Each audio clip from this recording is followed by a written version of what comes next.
small audience, YouTube, to my YouTube audience. The week is almost over with, so hopefully you guys are having a wonderful week so far as it's coming to a conclusion. Tomorrow's Friday.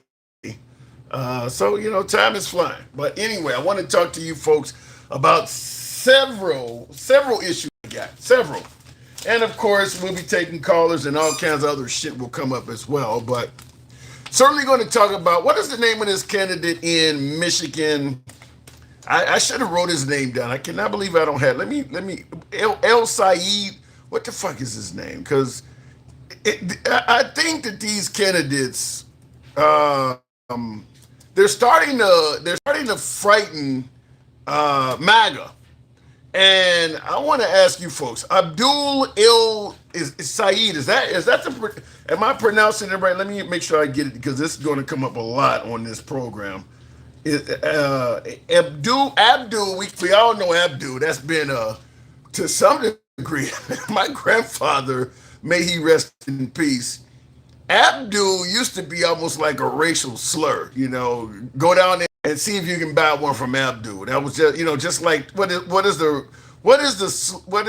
typical name for Hispanics? Is it Jose or if somebody used that name, they're talking about the Hispanic community. Well, Abdul was the name for the Islam or the Arab community. So I remember my grandfather, like I said, when I was much younger, he was using Abdul as a slur. But what I want to ask you folks right off the bat, and I'll end up doing a poll on this on YouTube as well. Does it concern you at all to have Muslim candidates elevating themselves and actually winning their way into national politics? Does it concern you the thought of having Muslim Congress, Muslim senators, and who knows, maybe one day even a Muslim president? Does that concern you at all? Because that is being discussed. Somebody let me know in the comments. I'll end up doing a poll, and I see Michael Hacker says yes, and so does Creed. We're going to be talking about Muslim candidates. Now, in the comments, by the way, ladies and gentlemen, says the handsome conservative, the man, the myth, the legend, the icon, the man who is building his platform on Clapper, and I didn't make that damn video. The only man who is as humble as I am, the handsome liberal. Thank you for the entry, starting off with the support, handsome conservative. I always appreciate those openings. I did not take your advice yet because I've been so busy, but I am going to do that Clapper video. And by the way, for folks who do want to call in on this show, if you have the Clapper app, Clapper, just like clapping. If you have the Clapper app, you can actually be a caller by just simply getting the app. It's free, and our name on there is the same as on all platforms, The Handsome Liberal. So, starting out with the program, though, does a Muslim candidate at the national level, Muslim senator, Muslim Congress, potentially Muslim president, who knows, a Muslim Supreme Court justice. Does that concern you at all? Because we now have one coming out of Michigan. Mamdani is not a senator, congressman, or anything at the national level, but he has national implications. I mean, we know Rudolph Giuliani ran for president. So, I mean, being the mayor of the world's, or not the world's, but the nation's, being the mayor of the nation's largest city, you're going to get a lot of attention. And with Mamdani being a Muslim mayor of New York, he's going to get a lot of attention. And he's going to be heavily discussed until he's no longer mayor. But that's what we're asking, and I'll end up doing a poll on that. Does a Muslim senator, congressman, president, anything at the national level, Muslim, in the Supreme Court justice, does a Muslim candidate concern you at all? And considering that the right is bringing this up a lot, do you see any issue that might suggest there is Islamophobia at play? What say you? Tap the screen right away if you're watching us on TikTok. Get us up to 10,000. You guys know how the program is ran. We take our first caller at 10,000. If you're watching us on YouTube, I need you to smash that like button. Helps out the algorithm. You know, we do like to talk to our MAGA. So by you smashing that like button, it helps out that, brings us in folks from both sides of the aisle. We don't just want an echo chamber. So if we can get independents and MAGA on there, we're always happy to do so. And I'm screwing up with my clapper. I don't know why this camera's all jacked up. Here we go. I think that's right. But we're going to be talking about what's on the prompter behind me. Because you see, I got on there America Last and Free Shit, and I want to explain to you what I'm talking about. But before we do, I want you to hear a couple videos, because I'm mentioning Muslim candidates on the rise and whether or not folks are concerned with this. Now, you're not going to see much here, but you'll certainly hear it. This is Texas Senator Ted Cruz. He's speaking with Jesse Waters on Fox News. Is that where the energy is? They want to cancel Thanksgiving? They're crazy enough, yes. They want to cancel Thanksgiving. They want to cancel Christmas. Look, these communists hate America. They hate capitalism. El Sayed is also an Islamist, as is Mandami. And look, you see the green-red convergence where the communists and the Islamists, they want Sharia law, they hate Jews, they hate Christians, they hate capitalism, they hate America. All of this is coming together in a way that is really a toxic, toxic stew. Is that where there's a lot of barbs in that? Wow. There is, see in the comments, Trudy says, what a bunch of bullshit. There's a lot of barbs in that. And by the way, Ted Cruz is not the only one. You would absolutely know our commander-in-chief, President Trump, chimed in on this as well. Some might say his comments are even stronger. But in Congress, we're working every day to defend the American dream for you and your children. The radical left, the maniacs are trying to destroy it with the disaster known as not socialism, communism. It's communism. These are communists. And the polls were wrong again last night when they thought it would be a landslide victory for a hater of Jews and a hater of Israel. This guy hates Jews. Somebody said, oh, that's a little strong. No, he hates Jews and he hates Israel. Abdul El-Sayed. Can you believe this? This could only happen to me. Abdul El-Sayed, love you, gentlemen. He's a man of hate. And now he's going around saying, no, I love everybody. I love him. He doesn't love everybody. Put him in office. You're going to find out what he loves. He doesn't love Israel. He doesn't love Jewish people. He hates them. He hates. Okay, so what I want to point out in this is I've been having conversations with my folks on the left, my beloved MAGA, the folks I enjoy talking to as well. One of the things that really pissed off MAGA from the very beginning of Trump's term is the suggestion that if Trump became president, he was going to become some kind of racist, some kind of hatred of immigrants, all this other stuff.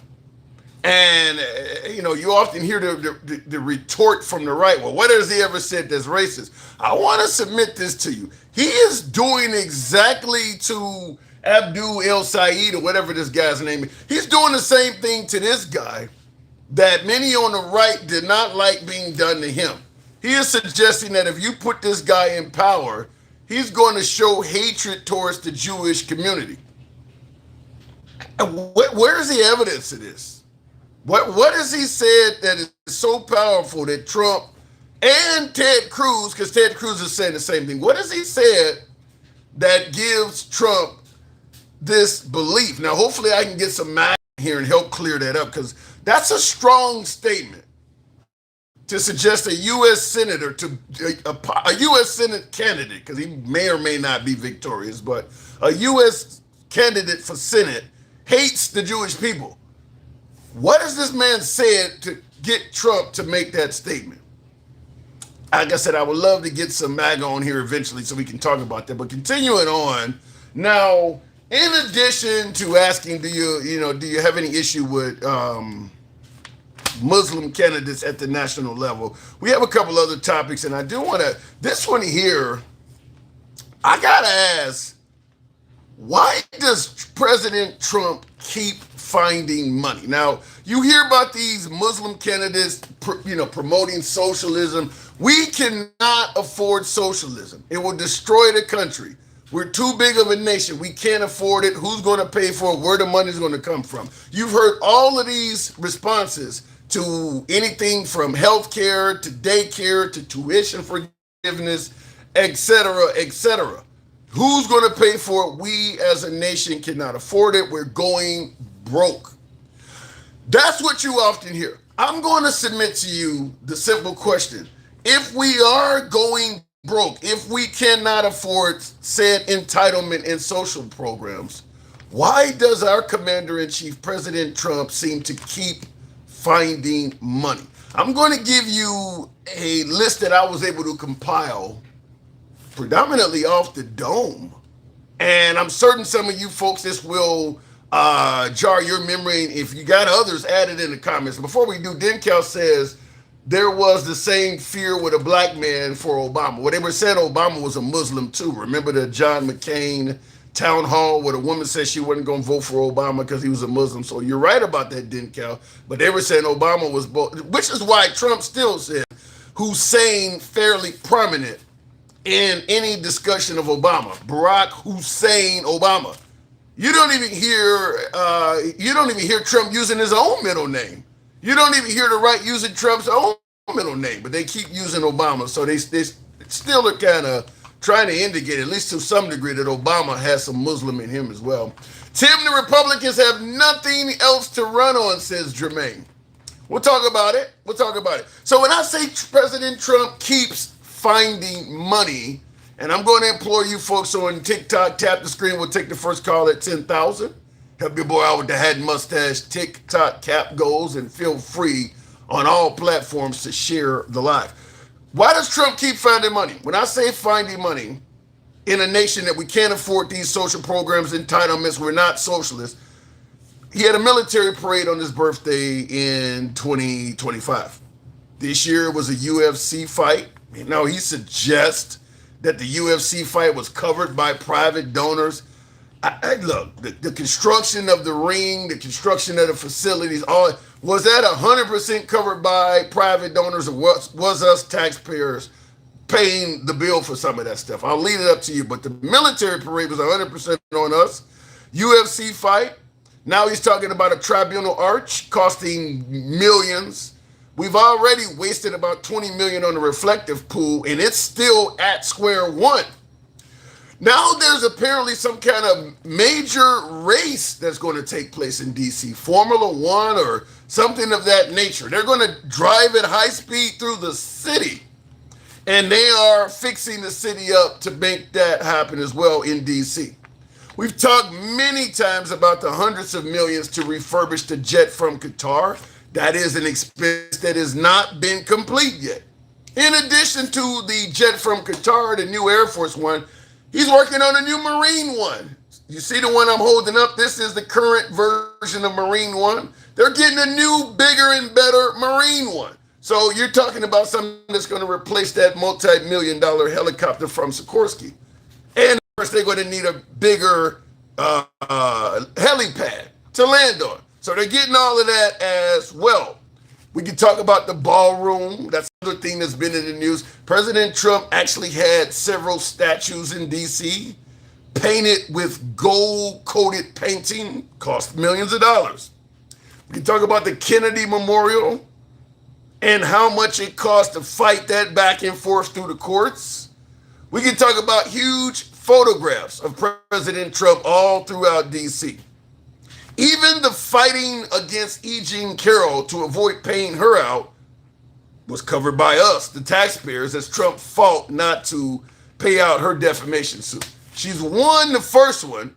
He's still fighting the second one at our expense. We're covering his legal bills on that. Now, in addition to those expenses, we're talking about optional shit. We're talking about expenses that are optional. In a country that cannot afford entitlements and socialism will make us collapse. I'm asking the question, why does President Trump in a country that cannot afford anything because we're going broke. Why does he keep finding money? We can talk about the Iran war and how you feel about that. But make no mistake about it, nobody was expecting to cover the expense for that when we elected Trump. We can also talk about the ongoing defense of the nation of Israel. We've used more of our interceptors, our Patriot batteries, defending incoming ordnance to Israel than we have defending ourselves. All of this was not talked about before President Trump became our commander-in-chief. Now, in addition to this, Trump has already announced there's going to be a Trump-class battleship. There's Trump-class battleships on the way and F-47 fighter jets. And then on top of all of this, he claims Cuba is next. So I'm asking, in a country that cannot afford socialism, cannot afford tuition forgiveness, cannot afford health care, cannot afford to do anything for the downtrodden because we are fucking broke, how does President Trump keep finding money for a host of optional shit costing triple-digit millions? How does he keep finding money? I need somebody to explain that to me. Because we don't have any. We can't deal with socialism. We're broke. Does it seem like he sees it that way? So, but you guys know how the program is ran. We don't block, ban, or censor. Where our comments go left of Mamdani till I'm having dinner with Q. We are always MAGA friendly, always have been MAGA friendly, always will be MAGA friendly. We don't block, ban, or censor you or even limit your time because you got a different political opinion. You can be critical of anybody on this program, including yours truly. I want to play one other quick clip, side topic that is worthy of discussing, and it's somewhat unrelated to all of this stuff, but it's certainly something we discuss often, and I want to get your opinion on this.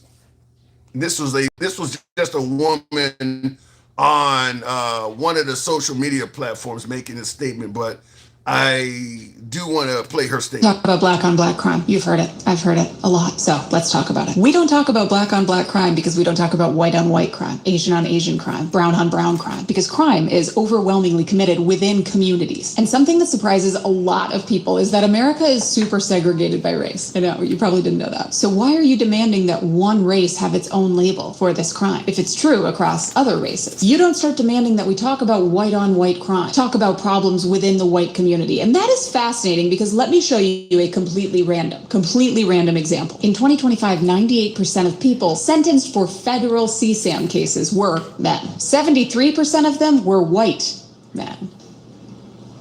So this is a pattern that isn't true for every racial group. Yet when is the last time you heard your MAGA uncle talk about how white men are just natural-born child predators? Again, totally random, right? I'm just asking questions. Demanding we start talking about black on black crime is taking a pattern that's true of every racial group and presenting it as though it's a uniquely black issue, unless there's another reason this phrase gets used. Be completely wrong. One woman, one opinion, right? But hypothetically, what if this phrase is only brought up when people are talking about police accountability, systemic racism, segregated and underfunded schools, poverty, gun control? Yeah. Because again, hypothetically, that would be a great way to completely change the subject every single time. Now, I'm not going to play the whole thing, but I do ask you folks, do you see any racism at all when folks, or any issue, period, when folks bring up black on black crime?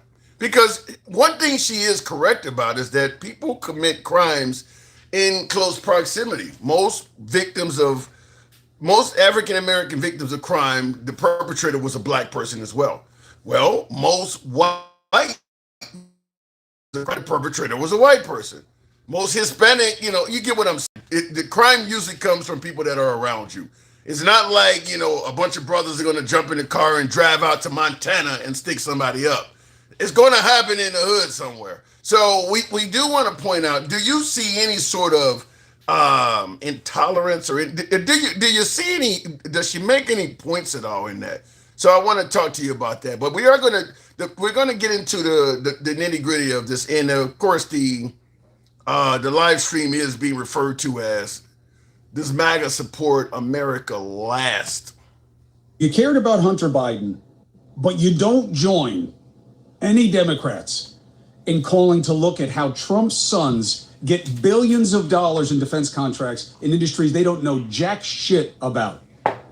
God damn, Senator Ron Johnson, you really are a truth speaker in your party. He said it right on my show. It's a team sport. You don't investigate your own, was the implication. God, so ugly, so obvious. What happened to draining the swamp? What happened to no more deep state?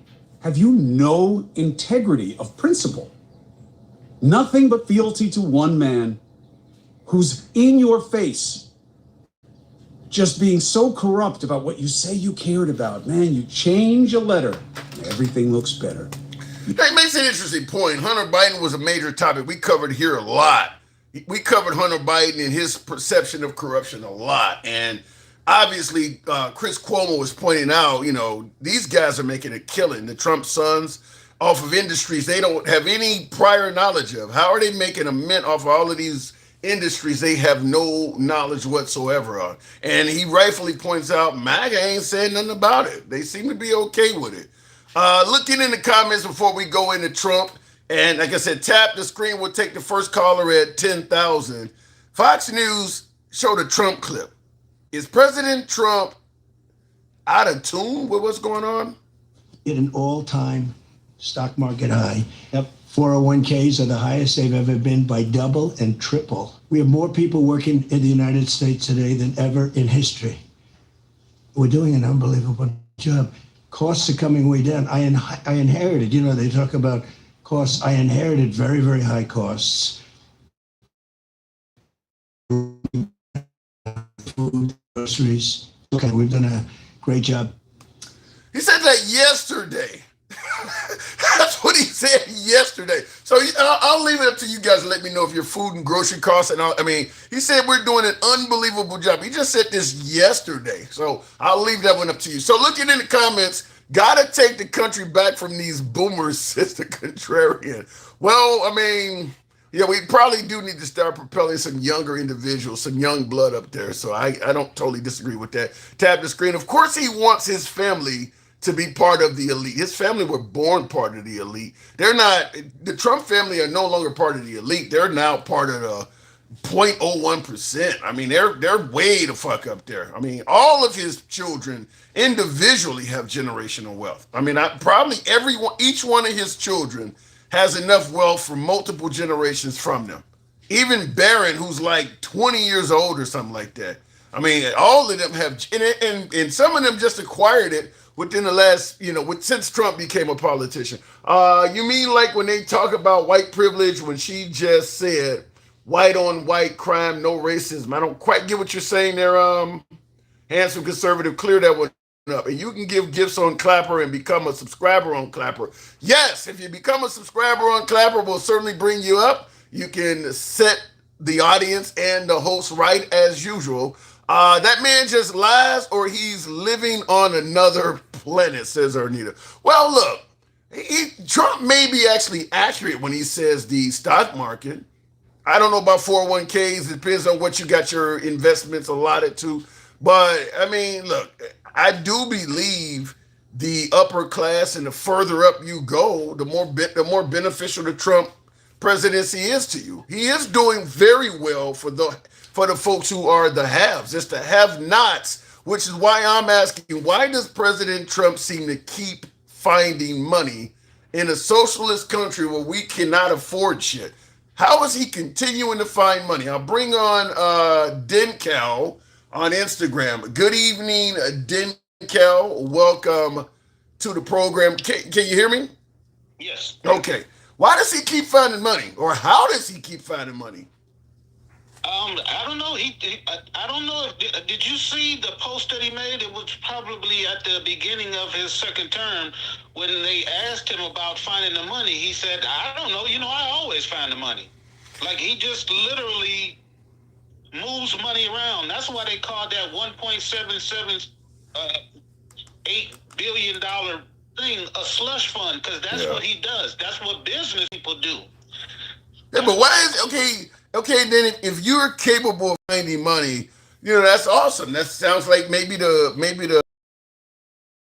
of a great leader, but why can't you find the money for the American people? He's finding money, but it's only going in the hands of a small minority of Americans. Right. Well, that's not necessarily indicative of a good business person. That's indicative of somebody who understands that they want to have money to do what they want to do and not what's necessarily the best thing. So he just like he did for the wall. Remember, he went to court and took money from military housing, military family housing, to put towards the wall. Like what he does is he overinflates these budgets. He gets Congress to approve them, and then the money that they're not spending, he takes it and does whatever he wants to with it. So it's not that we don't have the money to do certain things. We don't have the money to do the things we think we need for the American people. But he can find money because, they had to put a new helipad at Mar-a-Lago too, right? For that new helicopter. I didn't even think about that. Wherever it lands, they're going to need a helipad. Yeah, I didn't. Exactly. So he got a helipad at the crib. I mean, my God. And look, that's the helipad at the crib. Now, understand, okay, he's flying in Marine One. Once he's no longer president, I mean, he's gotten a free helipad out of it. Yeah, a lot more than that. Well, yeah, I'm just saying. Shit, he might get a free helicopter by the time he's done. He might get a new runway for that new jet he got it. Wow. right next to Mar-a-Lago, too. Yeah, and that's what I'm asking. Does MAGA see this differently? Because they're not complaining about this stuff. For some reason, MAGA seems to fancy themselves as a part of the 1%. Like, they don't have no problem with money going, our tax dollars going towards these pet projects and stuff, and they keep saying, well, if it wasn't for rich people, we wouldn't have anything. I don't know where that mentality comes from. They're saying that when it comes from I think it's a derivative of trickle down economics. They'll often say, as opposed to giving something to a poor person, I'd rather give it something to give something to the upper class, because the response is, I've never gotten a job from a poor person. So the belief is that if you do for the wealthy, they will in turn do for you. Now, obviously, there's an argument that they don't do shit for you, but that's what they believe.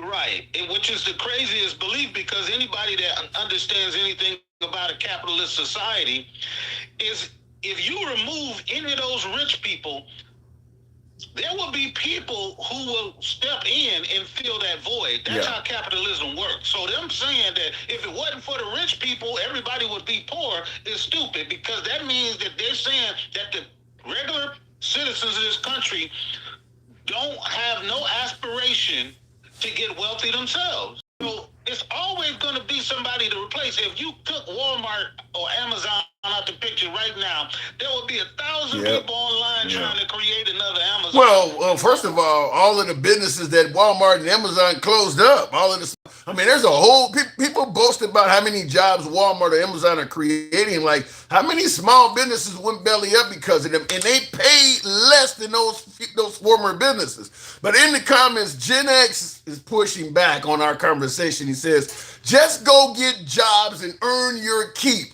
like the rest of us do. How do you respond? How do you respond to that? We already have. Yeah. We already did it.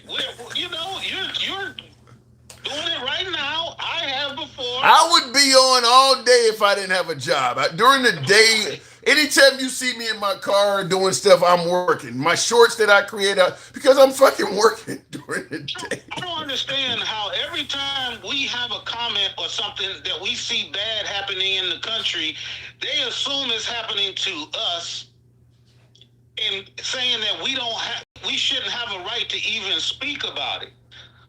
When all the damn people that's affected by it, and they ain't got shit, they don't want them to say nothing either. Well, the belief is that the folks all crying out for these entitlements and this socialist stuff, the belief is that they're all not working. You know, they don't, you know, if you just go out and get a job and work hard, you won't be crying out for free shit. They believe that everybody crying out for health care and fucking, daycare and tuition assistance, all of them are just sitting at home not working, wanting free handouts. That's kind of the belief of that. And then they will sit there and listen to Trump yesterday say the more Americans in the history of the world are working right now today. They can listen to those two things that are categorically opposite and agree with both of them. Well, you know something, what Trump is doing, I understand, in defense of Trump, as I always say, I understand any politician suggesting that people are working and they're creating jobs, because saying we're creating jobs does not tell the tale. The fact is, are those jobs paying a living wage? I mean, you could create a ton of jobs, but if everybody out there working is making 10, 11 bucks an hour, that ain't saying shit. Okay, well, how much is that job paying? Can the person survive off of just that job alone, or do they need to compile 2 or 3 of those to make it and get by? You don't hear any politician on the left or the right ever talking about the quality of the jobs they're creating. While at the same time being able to go to the Department of Labor, being able to go to these places where the information is that says we've lost over 80,000 manufacturing jobs since he's come into office. When he came into office saying all of these, we got $18 trillion of investment into making these warehouses and these. People believed. But listen. Trump had the what is it called? Liberation Day to tariffs, and at the time when he tariffed the whole world, he did state that folks, to get out of those tariffs and get around that stuff, they were going to agree to bring manufacturing plants and stuff back. So people do believe that what he has done in regards to Liberation Day will ultimately benefit us. They do believe a lot of those jobs are coming back. I understand them believing they're coming back, but I am saying if they did 2 minutes worth of research, they'd find out it's not fucking true. It's not what they believe that we should be operating around. We should all be able to operate on a certain amount of facts. And the facts is there ain't no whole bunch of factories going up around the country with $18 trillion of investment, and there is none. And all the damn investment that we have in these data centers is coming from who? The 0.001%. They're investing in their own shit, which is floating the market and making people feel like things are great. And he's a damn lie talking about everybody's 401k is double and triple. That's a damn lie. Yeah. Well, I mean, I will give Trump credit for the simple fact of he has the unique ability of saying something and people just believe it. I mean, he don't always have to provide proof. Goddamn credit for being a dog. I'm giving the man credit. Look, do I have to put on the damn MAGA hat? I'm giving Trump credit because he can say something, and unlike with other politicians, he does not have to prove it. His word alone is his bond. A lot of folks like that. They like just being able to trust the guy. Hey, you're in a pretty good spot in your show because the people you saying that about have no idea. I'm just saying, he is a president that has the ability to say something. I mean, I get people all the time bragging about stuff that really is just something Trump said. Like there are videos all over social media of people at Trump rallies giving Trump credit for being one of the best presidents ever because he ended 8 wars. That's just something he said, but he didn't really actually have to prove it. And when they're questioned, you can never get them to say right. When they're questioned, when they're questioned about it, they don't they don't seem to have those 8 wars. So get a man credit. Get a man credit. He's in a unique position. So I wish I was in that position where I could just say something and therefore it is. The man gets up in front of the whole world and says, "Yeah, we're gonna be denying these blue states this funding and shit." And then when he denies them the funding, and they come and say he's only denying blue states, they be like, "No, he didn't do that." Yeah. Well, The man has a unique set of skills, so to speak, that we can't argue with. Real quick, before we end up moving on, how do you feel about Muslims reaching the pinnacle of success? Do you have any issues with Muslims in high office? I mean, because some folks say we're a Christian country. You got Muslims now running for U.S. Senate. Muslims in Congress, Muslims in national positions of power, making legislation. Does that concern you? No, it doesn't concern me. I also have to look at the person. I can't just say a Muslim, because that's like saying, does it bother me if a Christian is getting in there? Well, that's exactly what we're saying. Right, but if you look at his history, I'm from Detroit, I'm from Michigan, so I understand that every Muslim is not walking around bowing down on the carpet 6 times a day, and and basing their whole life around religion. This guy was raised by 2 white people. You look at his commercials, he's dancing to Motown. Like, this ain't the regular, like what people would think when you say the word Muslim. That's why I don't like to use the term Muslim or, to describe somebody. Well, he's not, when they say El Sayed, you know what I'm saying? When they say that, how about this? How about this? Someone of Middle Eastern descent. No, I don't have no problem with somebody, because everybody in this country came from somewhere else. And we can't judge everybody. That's like saying if I see somebody that's Italian, I assume that they family got ties to the mob. I don't do that. Yeah. Because they have come here and they have assimilated into the American, lifestyle. So just because, even if they do pray to Allah, as long as they're not bringing that into the public sphere, as long as they're not introducing legislation based upon their religion, no, I don't have a problem. And like I said before, what I was saying about Obama is they were saying that he was going to destroy the world. That's what they were saying.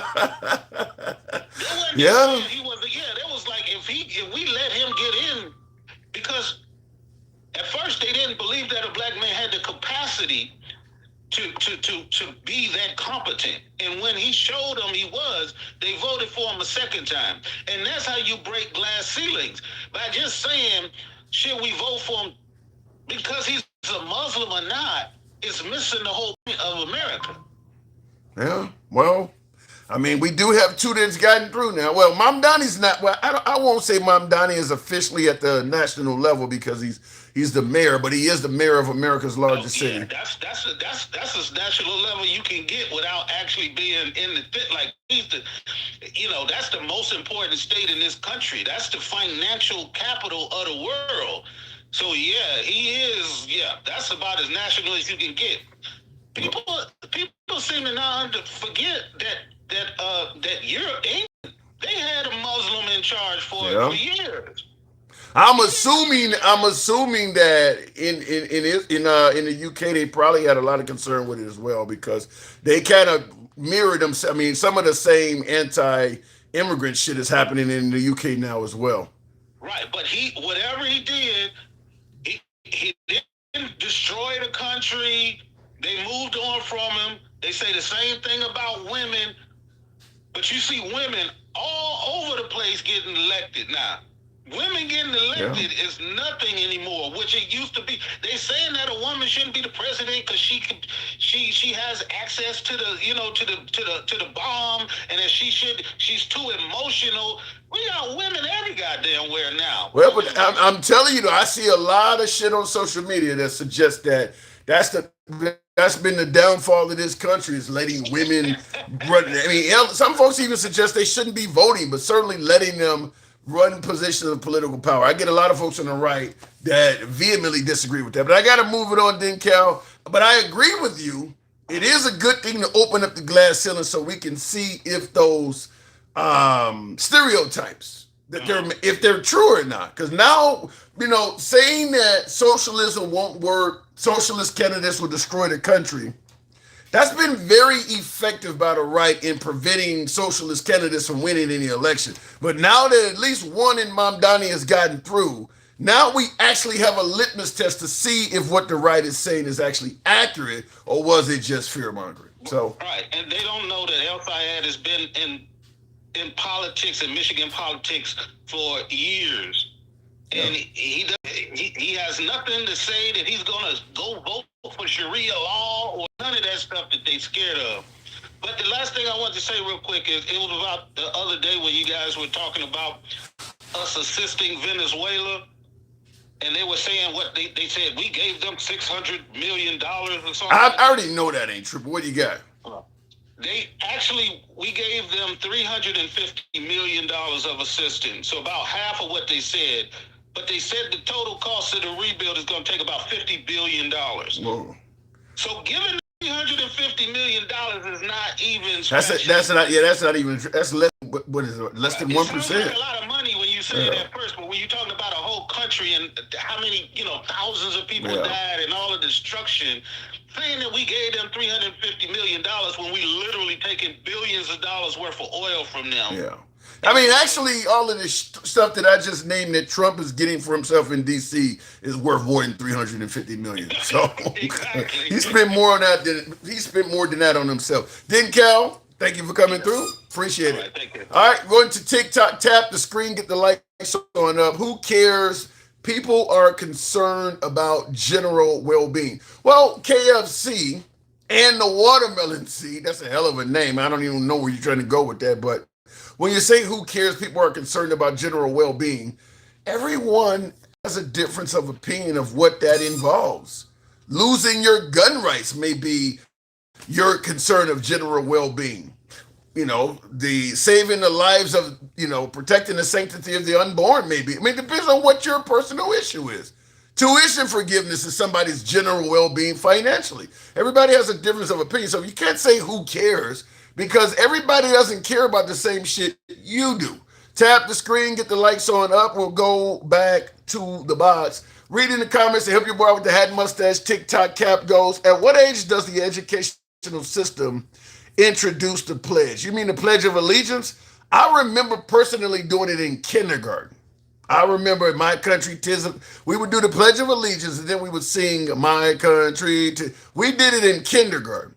So that's how far back I can personally remember doing it.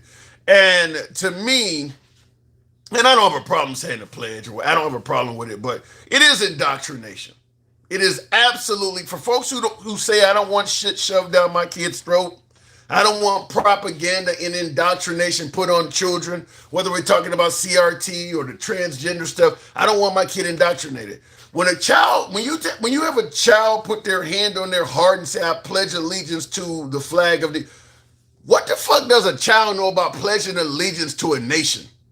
That is 100% indoctrinated. That kid don't even know what that means. No child, certainly at the lower, in elementary school, they don't know what it means to pledge allegiance to a nation. The purpose of that is to indoctrinate that child so that you're hopefully shoving patriotism in that child. That, when they get to be 17, 18, they may enlist and they'll love the country. But you are indoctrinating that child. You just agree with that level of indoctrination. But that's exactly what that is. No kid don't know what it means to put their hand over their heart and swear allegiance and all that bullshit at 5 or 6 years old, or even at 12, they don't know what it means. Look it in the comments. Yes, I see that, Juice. I'll give it 10 minutes. For some reason, TikTok has been giving us an incredible amount of censorship. Right now, for the next 10 minutes, it claims it's suspended gifts like the hat and mustache TikTok cap goes and shit like that. If that doesn't clear, I'm gonna have to drop the TikTok app. I may reset it, or if within the next 10 minutes, if that's still going on, I'm going to go ahead and either reset it or drop TikTok. Because we're on all the other platforms. Daddy Longstroke, if your participation or support is 0, it doesn't concern you. I don't think I've ever saw your name in here. So if your participation and support is zero, then it doesn't concern you. And I think that's exactly what your support is. It's zero. So you're getting free entertainment. Laugh at it or move the fuck on. He said, because I keep begging. You've never supported the program in your goddamn life. So if you don't like it, either scroll on to somebody else's live and move the fuck on, or donate a couple pennies here or there. By the way, $ the handsome liberal if you want to reach your boy on Cash App. Anyway, moving on with the show. I can't believe somebody who donates nothing is complaining about it. Why can't Muslims be in government? Hopefully they can.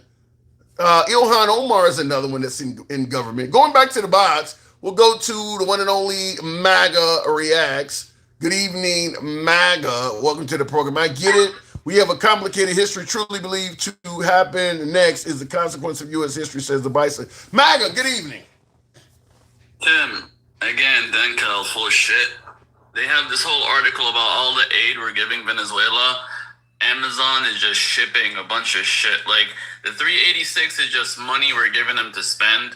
They're still getting a bunch of supplies and a bunch of... yeah, but Amazon is a private company, though. Equipment.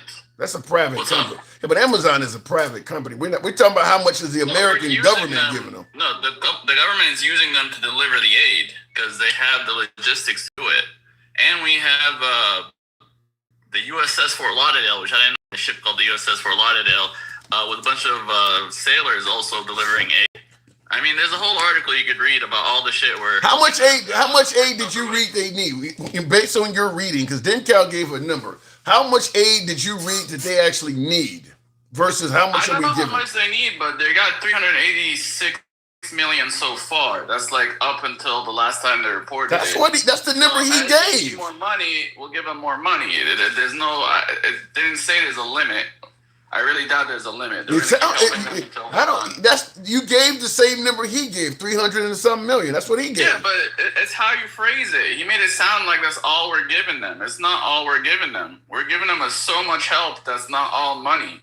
You know, they don't need money. Money's paper. They need supplies. They need, police. They need. Wait, hold on. You know, all this shit doesn't really have a price tag. You don't think we're actually sending them of cash. That's like when the right was saying we're sending too much money to the Ukraine. No, we were giving them weapons. I'm sure we're not giving the Venezuelans money. They're just tallying up the value of what we're giving them. The 386 is the money, and it's all we're giving them so far. If they need more, I'm sure we'll give them more. But the more important stuff is all we're doing to help them recover from the earthquake, because I don't know if you've ever been in like a hurricane. All the money in the world isn't going to help you if there's no supplies to buy. Yeah, I don't believe we're giving them. Yeah, I don't believe we're giving Venezuelan cash in the middle of an earthquake. I do believe the assistance we're giving them, we're tallying that up. Just like with Ukraine, we were not giving them cash. We were giving them weapon systems, and we were counting how much that was worth, and then saying Biden is giving this much money to the Ukraine. But it wasn't in cash. It was in the form of weapons. The situation is cash. What? I think that 386 million is just the cash. Why? Why would you give them cash? What can somebody do? Because they still need to pay for shit. They need to buy shit themselves. You give them a little bit of cash to buy what they need, and you also buy it from who? You could deliver. Buy it from who? From neighboring countries, from anyone they could buy stuff from. Yeah, I don't. From from whoever they need, from any of their neighbors. Okay. All right, fair enough. So I mean, it's not like cash is useless, but they need the supplies more. Yeah. Okay, so getting into the actual topic of the show, we're talking. You see, it's titled "America Last and Free Shit." I want to ask you because you're one of the big opponents of all of this rise of socialism and shit like that. And by the way, with my poll, I got: does Muslim politicians at the national level concern you? Got almost 100 respondents. 43% say yes. What is your take on that? Do Muslim candidates, Senate, Congress, even the potential of a Muslim president in the future, does that concern you at all? No, not at all. I'm like Dinkel on that one. As long as he keeps religion out of it, I don't care.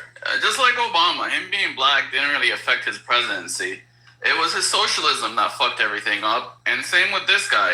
If he wasn't socialist, he wouldn't bother me at all. You don't think Obama's skin color affected him at all? That's not what I said. I didn't What did you say? What did you say? like, Help me his out. presence. Help me out. What did you? Like he didn't sit there and pass laws just for black people or things like that. You know what I mean? Like everything he did was very socialist, but it wasn't like You know being black. Like he could have been a white Democrat and it would have made no difference. You know the crazy thing is when you say he didn't pass laws just for black people, the moment he was out of office or the moment the right wanted to criticize him, that's the first thing they said is he didn't do shit for black people. You should vote for Trump because he's doing stuff for black people. Yeah, I mean, Trump at least passed criminal justice reform, which helped a lot of black people. And You know damn well if Obama had been doing stuff specifically tailored to blacks or specifically tailored to Chicagoans, your folks on your side will be saying, we didn't vote for the president of black people or the president of Chicago. We wanted a president for everybody. You would have been criticizing him for doing the shit that he didn't do, and then you criticize him when he didn't do it. To be honest, I criticize him because things got worse for black people. It's Bullshit. not like How? he didn't do anything and things stayed the same. I'd be like, okay, whatever. But I think things got worse. I think Chicago was better off before him. But it might be what you said. It might be just the political part of it. I just never knew how bad it was. Yeah, I can assure you, Chicago didn't get worse going from George W. Bush to Barack Obama. I can tell you that. I gotta go look up the murder rate back then and see Well, what it was. but the president don't have shit to do with the murder rate. What do you think? I know, but still, like, it's weird. It's the vibe of the whole what's it called? It's the rhetoric and vibe of the whole administration. It affects things like that. Yeah, the president don't have. I mean, the president has nothing to do with inner city crime. It's just under Trump's first term. Look at what Trump said when he came in, or even toward the end of his term when he was running to get reelected against Biden. He was talking about Chicago was still a shithole and all. He wasn't bragging about how much he had improved the crime rate in liberal cities. He was still complaining about it. Even now he's complaining about him. He's been president again for 2 years. He's not making liberal cities better. I mean, their murder rate has gone down, but you're right. His first term, he didn't want to fuck with the cities. I mean, it's the difference between his first term where he didn't want to send the what's it called, the National Guard into Chicago. With the second term, he's like, if I'm gonna get blamed for it anyway, I might as well try by sending the National Guard in. Yeah, and I see you over there, Kevin Ashley said Trump is a god. That doesn't sound cult-like at all. What I want to ask you, though, MAGA reaction, and Dencal is stating in retort to what you said, that you do not know how disaster relief works. He's saying you don't know how to work. And he says Obama saved the auto industry. Hang on. He says Obama also saved the auto industry, and a lot of their employees are African Americans. Okay, but if they were white, he would have still saved the auto industry. Same with the banks. I don't fucking tell him, oh, he saved the banks, and a lot of their employees are white. Okay. All right. I don't say dumb shit like that. Come on, Tim. I don't think that was dumb. And by the way, folks, apparently somebody said... dumb. You think he saved the banks because everyone working there was white? No, I don't think Obama was trying to specifically help out black people. I think Obama was doing what Trump is not. Obama was trying to be the president of all people. He wasn't trying to just specifically help out blacks. Trump is trying to specifically help out supporters and loyalists. If you didn't vote for Trump, he don't give a shit about you. And he's making it obvious about that. He's actually saying it out loud. I don't think that's true, Tim. He's literally held up aid to liberal strongholds.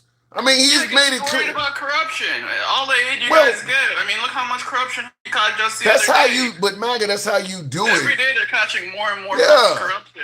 And if we knew that aid was being used wisely, we wouldn't fucking bother. He would have never done that. I mean, this all started with Minnesota and all the fucking... That's how but MAGA, that's how you do it. You can't legally come out and say, as president, I'm going to say fuck the opposite. You make up legitimate sounding excuses. Like we're stopping fentanyl when you really want to just get access to Venezuela. Hold on, let me finish. Let me make the point.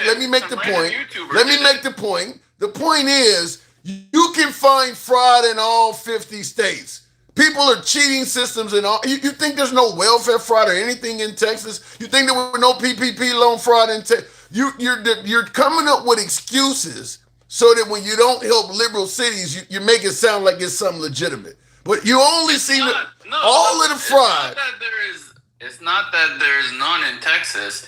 Is that the blue states have so much of these programs that are supposed to help people, but they're not helping people. Bullshit. People are just as bad. Bullshit. Who's being helped? All you fucking Republicans. All you fucking, wait, hold on. You want to know who's been helped? All you fucking Republicans. That's where all our tax money goes, is to Arkansas and Louisiana, all them goddamn poor Bible states. That's where the tax money is going. We're helping you out. That's where it's going. I don't know why you guys keep saying that. I'll look into it. You need to look into it. And you can borrow my fucking glasses if you need them. You need to look into that, because that's where it's going. New York is collecting all these fucking taxes from its people and turning around and putting the money in these programs that are supposed to help people, but it's fucking going to waste. It's going to fraud. Okay. I mean, I saw this thing on the article about how they have this whole building that's full of all this fucking old people, old people babysitting that ended up being complete fraud, and they just prosecuted that. I'm just gonna tell you, when it comes to fraud, if you see nothing wrong in the fact that 100% of the fraud Trump finds is on liberals, I don't know what to tell you. Whether we're talking election fraud, so much more. whether we're talking, so much more, like, you can't find. I don't. Well, so if it's not a lot of fraud, you ignore it. That's what you're telling me. Yes, just like all the other fraud, just like election fraud. Just like all, except this is money, so you shouldn't ignore any of it. But it's easier to catch when they have a building that's supposed to have like 1,000 fucking old people in it, and it's got like 10 or 20. Yeah, and see, you're never going to get me to buy into that, because you said the same thing about election fraud. Well, if not a lot of people cheated, we'll overlook that. I mean, it didn't affect who won. Yeah, who cares? Cheating if is it affected the cheating winner, is the winner. Yeah, you say that now, but you guys have the signature phrase you say on every damn thing else, which is one is too many. But now all of a sudden, when it comes to defending Trump, well, you know, it wasn't that many of them, so we overlook. You're passing laws to prevent biological males from playing in women's sports. That is about as low down as a problem that you can even get. You keep bringing it up. You guys keep talking about bullshit. You're the guys. Oh, so you don't say nothing about it. Your side ain't saying nothing about biological males. We're answering what you're saying. We're replying to your dumb shit. You're telling me you're putting these people on pedestals, and we're like, you guys are fucking crazy. These are men fucking beating up women. Right. And no one's complaining about them playing with men. But I'm asking you this. When we bring up liberal fraud, you have no business. When we bring up conservative fraud, rather, you have no problem pushing back and saying, "Well, it's only a few people." Okay, so when we bring up trade, wait, can I finish the sentence? Can I finish the actual sentence? When we bring up conservative fraud, you have no problem pushing back and saying, "Well, it ain't happening that much." Well, when we bring up transgender shit, why don't you use the same response? It ain't happening that much. Because you guys are going to change the rules. It's one thing with the fraud, the rules are the rules. It's a matter of catching them. But with the transgender shit, you guys are trying to change the rules. We're like, we need to keep the rules the same so it doesn't become a big deal. So they're not trying to change. Make it the normal, it's going to be change of the rules. And anyone, like, if you make it legal to commit fraud, like you make it legal to fucking harvest votes from the homeless in California, there's no stopping it at that point. So when you say we're trying to change, so they're not trying to change any voting rules in Democrat states. It's only the liberals trying to change rules. The right ain't trying to change no rules at all. We're trying to make it more secure. Is that a rule? Does that require changing a rule? Are they trying to change rules? Yeah, to make it more secure. You just said the liberals are trying to change the rules. Now you're admitting the other side is doing it too. Yeah, but they're trying to change the rules to make it the norm. We're trying to change the rules to make it like a more secure election. We're not trying to change the rules. It doesn't matter why you got your opinion. No, it doesn't. Matter. No, it doesn't. Because you find these fucking parallels that really don't apply. You think you fucking did something, but you don't. You don't fucking convince anyone. Anybody can. What you're basically saying is, we believe our reason for trying to change the rules is right, and your reason is wrong. You can do that with it. That's the same argument that legalized discrimination. Well, we think this is right, and you guys. I mean, you can use that on anything. We're trying to stop cheating. Okay, we're trying to stop cheating. We're trying to protect. We don't believe there's any cheating happening. You're trying to allow these fucking men or women or men or whatever to fucking cheat. Who said that? Who said that galaxy? Let them cheat. Who said that galaxy? No, because you believe your cause is legit and the cause of the left is illegit. That's just your opinion, though. You don't believe in. You don't think there's election fraud? I think Trump has lied about far more election fraud than there actually is. Don't make it about Trump. I told you don't make it about Trump. Bullshit. You believe there's election fraud. We wouldn't be having this fucking conversation if it wasn't for Trump. Would. No, we wouldn't. We had the same conversation in 2000 when fucking Bush fucking stole the election from Gore. I was around for that election. Put in your request to the galaxy. Oh, there we go. Bush and Gore. If it was not for Trump saying the election was stolen, we would not be doing the Save America Act, all this other shit. If Ron DeSantis or Nikki Haley or somebody had one, hold on, dude, hold on. Like 5 years. We gotta be able to hold on. We gotta be able to have a debate with you allowing to actually listen. Some you're just all. Because you misinterpret me so much. It doesn't matter. Misinterpreting me. Yeah, but if you allow what's being said to be completed, then you point out where you were misinterpreted. But just yelling is just. By then I'd be out of time. By then I'd be out of time. Some galaxy would come up and I'd have. MAGA, Mike, take us home, Mike. Countdown, take me away. He's gonna make some bullshit fact that's gonna be true. You've already done that. What fact do you want to talk about that has nothing to do with the subject? You've already done that. This galaxy was presented by MAGA Reacts. Yes, thank you. No, thank you. More. I'm hot. Listen, MAGA Reacts. What were the laws that were? Because you said that you tried to protect women. What laws have been? Women. By doing what? Watch this, Tim. It's not going to take long. By doing what? By preventing men from playing on their league. So people who are right, but what you said earlier, but what you said earlier is that we are trying to change the rules. Yes, you try to make section whatever. You don't let you talk. You don't let you talk. Finish my sentence. If we're trying to change the rules, who's trying to change the law? Who's proposing? Who changed the law so they can't participate? What do you mean? No, we had the law interpreted by the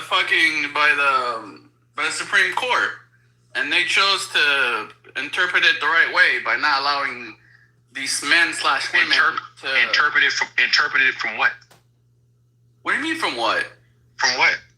From what the norm is, where you have men play on men league and women play on women league. So there was nothing that we did. You just don't like it, so you proposed a law to change. No, you tried to make it the norm. As soon as something's the norm, it's used to make it the norm. You're double speaking. If we're trying to change something, we put something forward and proposed it, got it into law, and now you're responding to that. I'm pretty sure you did try to do that with Section 9, and we defeated it in the Supreme Court. And again, so who's proposing to change? Section 9, whatever section it is that protects this stuff. Who's proposing to change to the law? The Biden administration did. No. Right now, as we sit here right now, you don't want them competing in sports. This is a you issue. No, the Biden tried to protect them competing in sports. They tried to change section whatever that protects this stuff. We took it to Supreme Court and it got beat. And now they can't. Now it doesn't cover that. Okay, let me interject. Hold on, Mike. Hold on a second. MAGA, you and I had this conversation. The Save America Act contains legislation in it where they're trying to change the law. There's 5 parts of the Save America Act. You agreed that they need to take the anti-trans shit out of it. They're trying to change that law right now. It's in the Save America Act.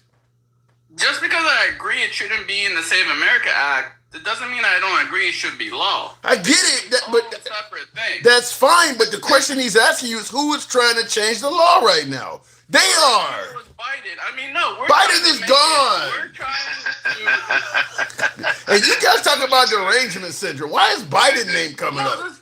Because he did try to change the law. He tried to make it where they could play in women's sport. Was it anything more than Supreme Court? It was just Title I don't know what IX. Trump's trying to pass, but he's probably trying to make it where It was just Title IX. MAGA reacts.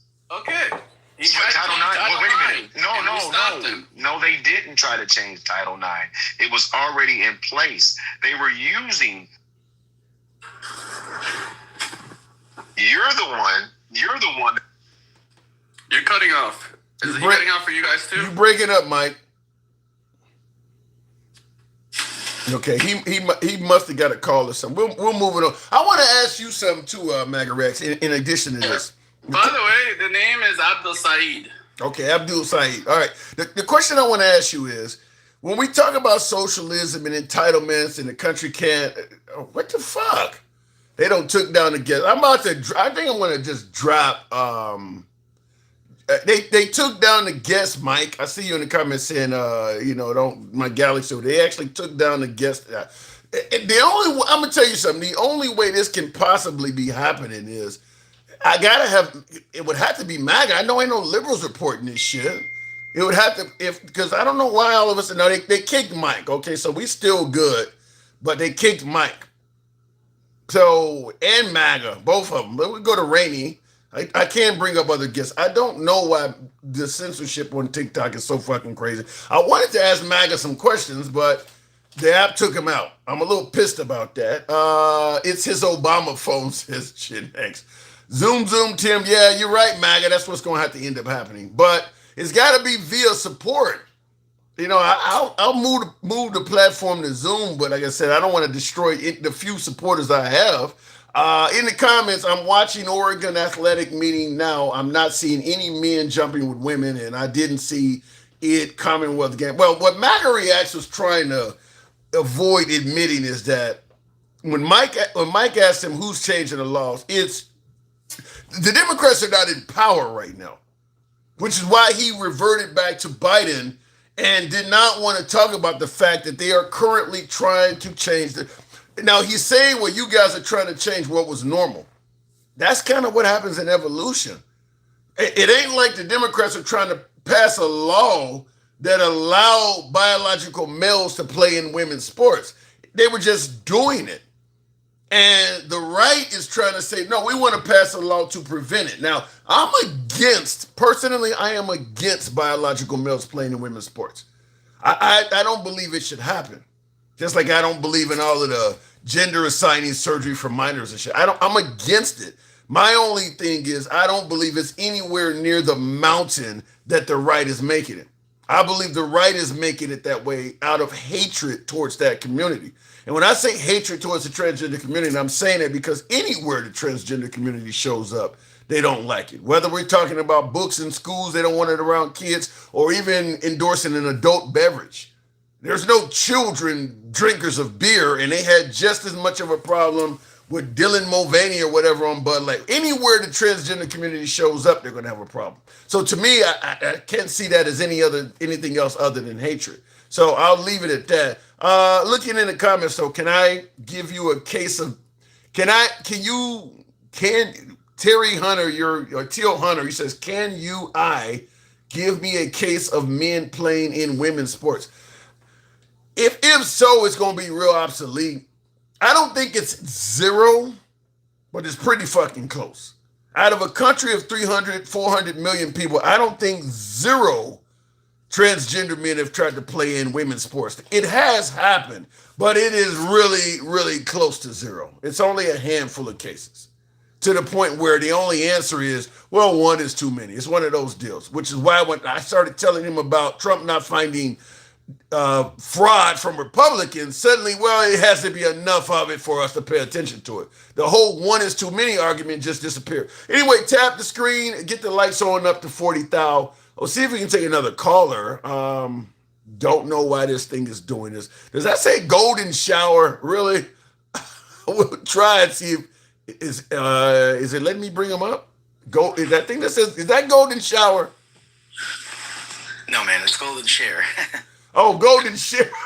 I just see golden SH, and I kind of let the mind go from there. Okay, what am I getting wrong? Good evening. You're not getting anything wrong. I think you were right on the money. So I'm not a MAGA, of course, but I heard the other guy, MAGA that part of reacts. the 15%. Yeah, we still support Trump after his everything in his life went up 1,000%, from his gas to his health insurance to his groceries. Literally, not one thing is cheaper. Well, wait a minute. Are you certain? I want you to hear. This is only a few seconds, but maybe you need to hear this when you're saying that nothing has went up. We hit an all-time stock market high. No, the opposite. Yeah. 401ks are the highest they've ever been by double and triple. We have more people working in the United States today than ever in history. We're doing an unbelievable job. Costs are coming way down. I inherited, they talk about costs. I inherited very, very high costs, and they're all coming down now. The food, the groceries, it's all coming down. We've done a great job. What say you? Great job. Everything's coming down in price. No, it's the opposite. Literally, I can't name one field where it's gone down. Not one thing has gone down. What are you saying? He's lying to the American people on Fox of all places? Well, he's gotta maintain the line till November, because if he caves now, then the roof will completely cave in on what little support he has left. But as far as the stock market, the volatility is off the chart. It's really pushing up bond rates, because when people no longer believe that the path forward is clear, there's a lot of uncertainty in the markets, it's going to push up the bond rates, and that's going to filter down to the middle class as higher mortgage rates, insurance, auto loans, revolving credit, student debt, medical debt, small business debt. Every form of middle class lending is going to go up if the global community that buy U.S. bonds feel that we have a crazy person running the economy. You're not suggesting we have a crazy person at the helm, are you? Well, I mean, just look at the bond rates. We're at our 30-year highs now, and that means that basically we've entered into this situation where we're buying these bonds to run our government from the ultra wealthy, because there's really no middle class people who are buying these bonds. So they're guaranteed a return of about 6% now on their money, and in order to keep those bonds flowing so that we don't default and our economy doesn't go into a crisis, the cost is being borne to repay that 6% to the middle class. So it's a vicious circle of, we don't have another alternative, because if they lower interest rates, people won't buy the bonds, and then the rates will go up even higher. If we raise the interest rates any further, it will be a recession, because costs of living go even higher with higher rates. So they're cornered. Yep. So that right now, Trump's Secretary of the Treasury is printing $1 trillion. That's what a T, in fake money every 90 days to keep this carousel going there of nonsense. But it's kind of is this something? And I do see you. Thank you in the comments, handsome conservative. Let me know that MAGA reactions on Clapper. I do see that. How do we get out of this under a Trump administration, or does it look like he's making the effort to turn this ship around, or does it look like he's sailing further downstream? Well, this is kind of a terrifying thought, but nobody's really behind the wheel. Like, this is just a train that's completely off the rails. Like, nobody is behind the wheel, because if you were honestly trying to get a hold of these interest rates and these bond rates and the deficit and everything else that has to be done like immediately, this is a fiscal crisis. The only reason nobody's talking about it right now is because we're in the middle of this WAR right now in the Middle East. Both of those straits have been closed off now. Yeah. So you have got Hormuz is shut off by Iran, and the other Oman Strait has been effectively, yes, and the Houthis don't have a seat at the negotiating table. So that's like a factor we can't even control for. So now you're talking about 30% of the oil isn't getting to the market, which is further adding to the uncertainty that people have and continue to buy our bonds, right? It's like everybody has lost faith. And if you were trying to turn that around, you would be doing literally the opposite of what Trump is doing now. He's kind of going in the opposite direction on everything. And what is the solution? What do you think Trump's goal is? Okay, I get your statement about nobody's at the wheel. And I see you in the comments, Nate, talking about Taiwan. That is certainly worthy of discussing as well. But what do you think Trump's goal is? If you're saying that he pretty much abandoned ship and we're just kind of going up Schitt's Creek without a paddle, so to speak. Why do you think he would do that? Well, he had one goal, which was try to get the rates lower by changing the Fed chairman. They got a new one, and he came out and said, "You're out of your mind. We can't lower them now. Plus, it's not up to one person. It's the FOMC, which is a panel of people. And the panel, as a majority, said lowering rates now would be a fiscal disaster for us." So he didn't get the one thing that he wanted, and now he's just in kind of like bunker mode, like where he's just going to deny everything and try to now change the election methods with this SAVE Act. Basically, they're bracing for impact because I think this is going to be worse than '84. Wait, they're bracing for what? Impact. They know that this is going to be a paradigm shift. Like those kinds of elections we have once every 20 years. Where but what about the notion that the Democrats are literally snatching defeat from the jaws of victory by promoting all these socialist candidates? Do you see any validity in that? I think in some of those like swing districts, we're not really seeing that yet. Where somebody who's, by the way, all the things that they say are socialists are things that Republicans were for 20 years ago. Nobody was for cuts in Medicare, and yet they ran through $1 trillion. Everybody is for at least some sort of public option or continuing of Obamacare. That's a popular program now. It's, half of the people on it are from Florida and Texas, the two largest Republican states right now. Increasing the minimum wage, which hasn't, people are crying about communism when we're still at $7.25 when Obama was elected in 2008. I mean, we're as far from socialism as you could even get. Yeah. That's one. I've been arguing about that with so many folks on the right for several years now. I do not understand why people on the right adamantly believe that you should either keep the minimum wage where it is or get rid of it altogether. They are really against the minimum wage increase. I've talked to hundreds of folks on the right. They do not support a minimum wage increase. I don't know why. Well, the people in their states do support it because everywhere, Republican or Democrat, where it's gone to a vote up or down in the state legislature, it has passed. But the parties in control, the Republican parties in those red states, have refused to allow it to go up for a vote. Yeah, but if the parties in power in those Bible Belt states, which are where the lowest minimum wage rates are in the country, if the party in power, the congressional body and the Senate, if the people were going to the town halls and screaming, "We want more wages," or "We're going to vote for somebody else," they would do it. I mean, fact is that there's not enough Republicans in those blood red states bitching about it. I talked to a lot of Republicans that defend the low, saying that it'll run jobs away. And why should a burger flipper make $10 an hour? I've talked to hundreds of people like that. Well, that's what's coming in November because there is, like you say, there's a disparity between what the people who are living with this higher cost of living now, higher gas prices, higher insurance rates. The Obamacare, if you didn't get the subsidies now, those have gone from like $300 to $800. And the people who are going to feel that the most are the people in those red states. And then come the Medicare Part D cuts that have hit a lot of the seniors who depend on those cards every month to be able to eat. Not their medication, they use that for their meals. Damn. To be able to. You talking about the big beautiful bill shit in January? Well, what happened was since there's that $1 trillion cut in all the Medicare and Medicaid programs and SNAP coming after the elections, a lot of the private insurance companies have prepared for that by padding their profits this year via cuts to those benefits. So they know next year the reimbursement is going to be significantly lower after the midterm election. So for this fiscal year, they're trying to increase their profits by cutting those benefits. So whereas a company like Humana or United Healthcare or Cigna were giving out the Medicare Part D cards with $300 a month benefit, $300 in retail benefits, it's now $150. So, but then I gotta ask the question of what this live is about. And by the way, folks, hopefully it works. Help your boy out with the hat and mustache TikTok cap goals. Let me know if it even works.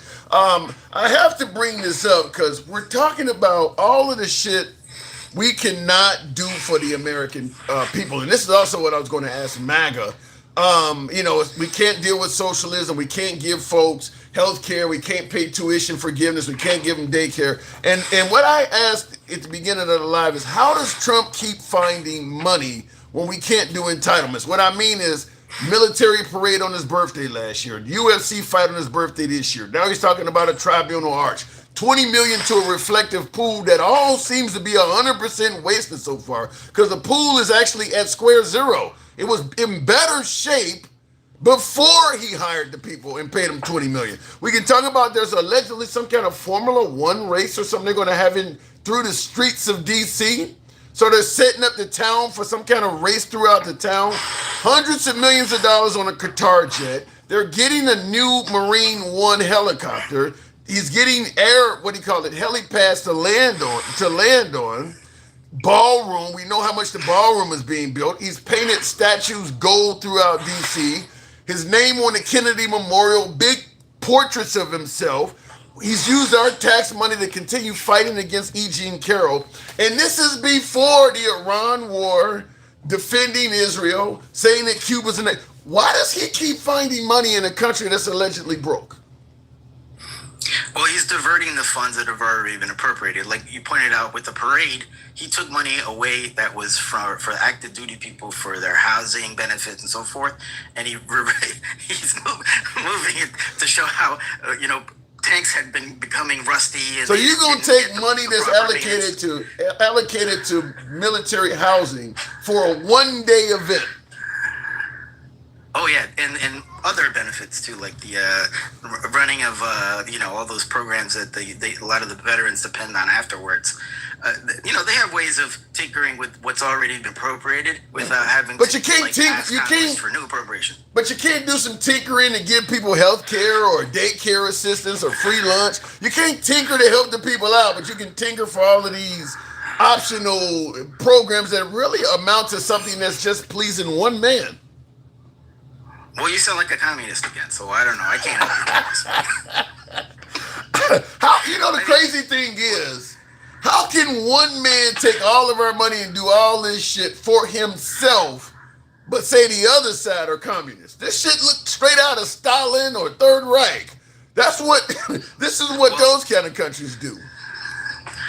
He can do it up until the election, but I don't know if you're following what's going on in the UK right now. They're on their fifth prime minister because they tried to push austerity. So when the government is having these bond issues like we're having here, you have two forks in the road. You can go austerity, which is like what we're doing now with cutting Medicare $1 trillion and cutting the future increases that are, in line with population growth for the people on Medicare and Medicaid. Mm-hmm. Or you can start taxing the very wealthy, the people with more than 100 million net worth, the people who basically control 70% of all the assets, while the bottom half of America control 3%.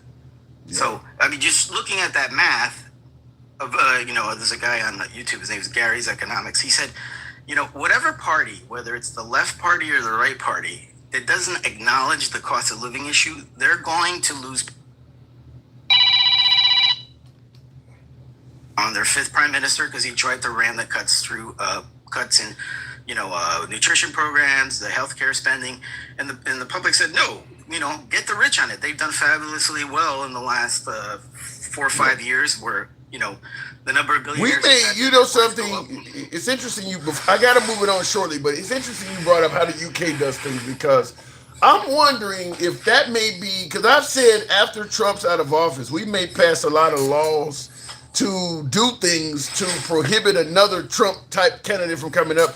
There are some nations, like I used to live in Australia, they can call elections, like you're mentioning with the UK, where you could have a bunch of changes in a short period of time because you thought the other prime minister sucked. I think that we may need to do some kind of investigation on whether or not we want to come up with a way.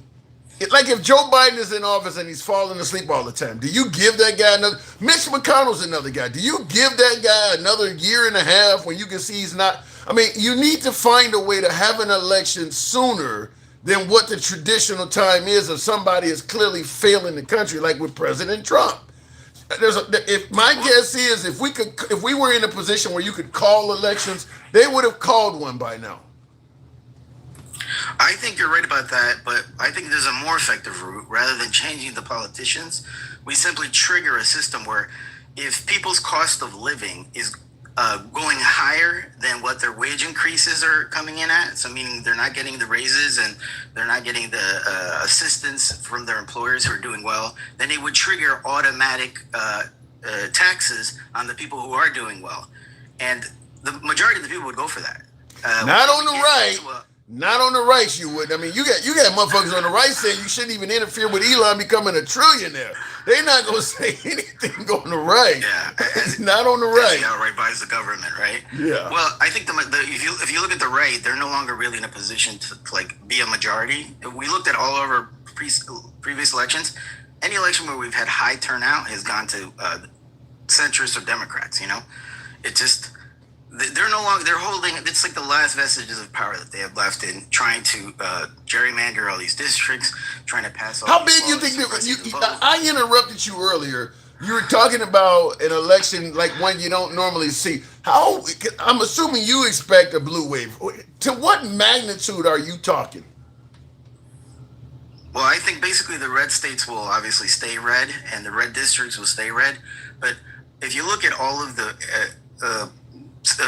districts, congressional districts, where Trump really won very narrowly, and mostly because he improved his position with African American men, Latino men, non-college white women, a certain segment of people who are like never happy with either side. Those people are gone. Yeah, they're not coming back. They have no incentive to vote. So if you add up all of those barely ones, you get a full control of the Congress on the Democrat side. And in the Senate now, you've got some really problematic situations for the Republicans. Maine now has a more electable senator. You've got North Carolina with a very electable Democrat. Texas now looks like it's first time with Tallarico? Democrat winning. Right. And you only need four. And so that basically would just leave, I think, Michigan, right? And so you're saying let me ask you this way: scale of 1 to 10, 10 being likely, how likely do you think the Democrats will take the Senate? The Senate, at this moment, if the election were today, I'd say it's a 9. Wow. If situations get worse, it's a 10. But I mean, what are the Republicans selling? They're selling being straight is cool. We don't like the LGBTQ shit. They're selling we're not communists. They're selling capitalism. Yeah, and where is capitalism getting people now and be able to stretch their dollar? You asking too much. I gotta go. I don't disagree with you. And I'll talk about it on the other side, but thank you for coming through. This ain't our first time talking, is it? No. Before I've talked to you before. Thank you. Appreciate you coming through. Appreciate it. And real quick in the comments, by the way, tap the screen, get us on up to Fiddy, Fiddy. Tap the screen, get the likes on up. I agree with my last call in regards to where is capitalism getting us? I'm not saying I'm promoting full-blown socialism, but what I am questioning is, why do the anti-socialist crowd continue offering those who are now investigating whether socialism will work or not? Why are you offering them nothing? You know they do not like what they're doing under capitalism right now. So do what you can to meet them in the middle. We're offering those folks nothing. People complaining about the lack of minimum wage increase. Healthcare, we talked about. Some of the other shit that we mentioned, tuition and daycare and all this stuff. We're offering them nothing. And then questioning, well, why do you want to become a socialist? You're offering those people nothing but more of the same. Now, if you want to say, you should have to go out and get a job and work and my tax money should not go and take care of you.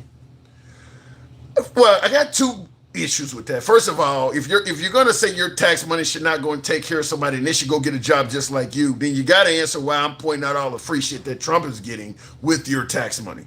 That's the first thing, because you don't seem to care when he's taking your tax money for a bunch of optional shit that ain't necessary. But you don't want the lady with the kid to use it for food stamps or something. But you're okay with this guy fixing up jets and shit. So to me, that's the first issue. And then the second issue is, What about the people who are actually going out and putting in an honest 40 to 80 hours a week, and they also are bitching that they cannot afford to live and sustain?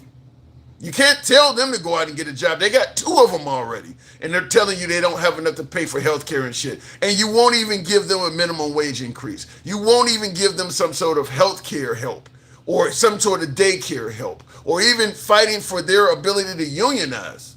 You're doing so. I'm just simply saying, if you don't like socialism, the response to people can't be nothing. Pull yourself up by your bootstraps is not going to work with these people. If you don't want them going towards socialism or going towards the light, show them, which is what my last caller said. What are you offering? We're offering them nothing and wondering why are they straying away to people who are offering them something. Just think about it logically. In the comments, no, I want to protect women from being injured by men mostly and to give them a fair chance in their own sport. I don't get it. You guys don't even want women to fucking vote. And then all of a sudden when they come to this transgender shit, you're suddenly Captain Save-A-Ho. You all of a sudden care about women, but you don't want women to vote. You don't want women in positions of power. You don't want women in managerial positions. But all of a sudden when it comes to transgender, well, we're here to save women. No, you're here to fuck with trans. That's all this is about. Just come on and say, I don't like these people. Ain't got shit to do with women. It's about the trans community you don't like. You're just trying to come up with reasons to make it sound legit. Let me go back to the box. Tap the screen very low in here. I don't know if it's because of the limitations, but help your boy out with the hat and mustache. TikTok cap goes. We'll go over to, I was trying to go to MAGA Reacts on Clapper. We'll bring up Clapper. Don't know what I just did there. We'll see if it brings up the guest. MAGA Reacts. There you go. Good evening. Hey, what's going on? Not much. Now we got it. Okay, I made a mistake and brought somebody else up apparently. I got to bring you back up, sir. I brought you up early on accident. So I'll drop you and come back to you, the other user there. Okay. Not me or him? No, him. I brought him up, Handsome Venom. I brought him up early. So go ahead and drop Handsome and I'll bring you back up. I don't know why this app is acting goofy as hell. Yeah, go ahead and drop Handsome Venom and I'll bring you back.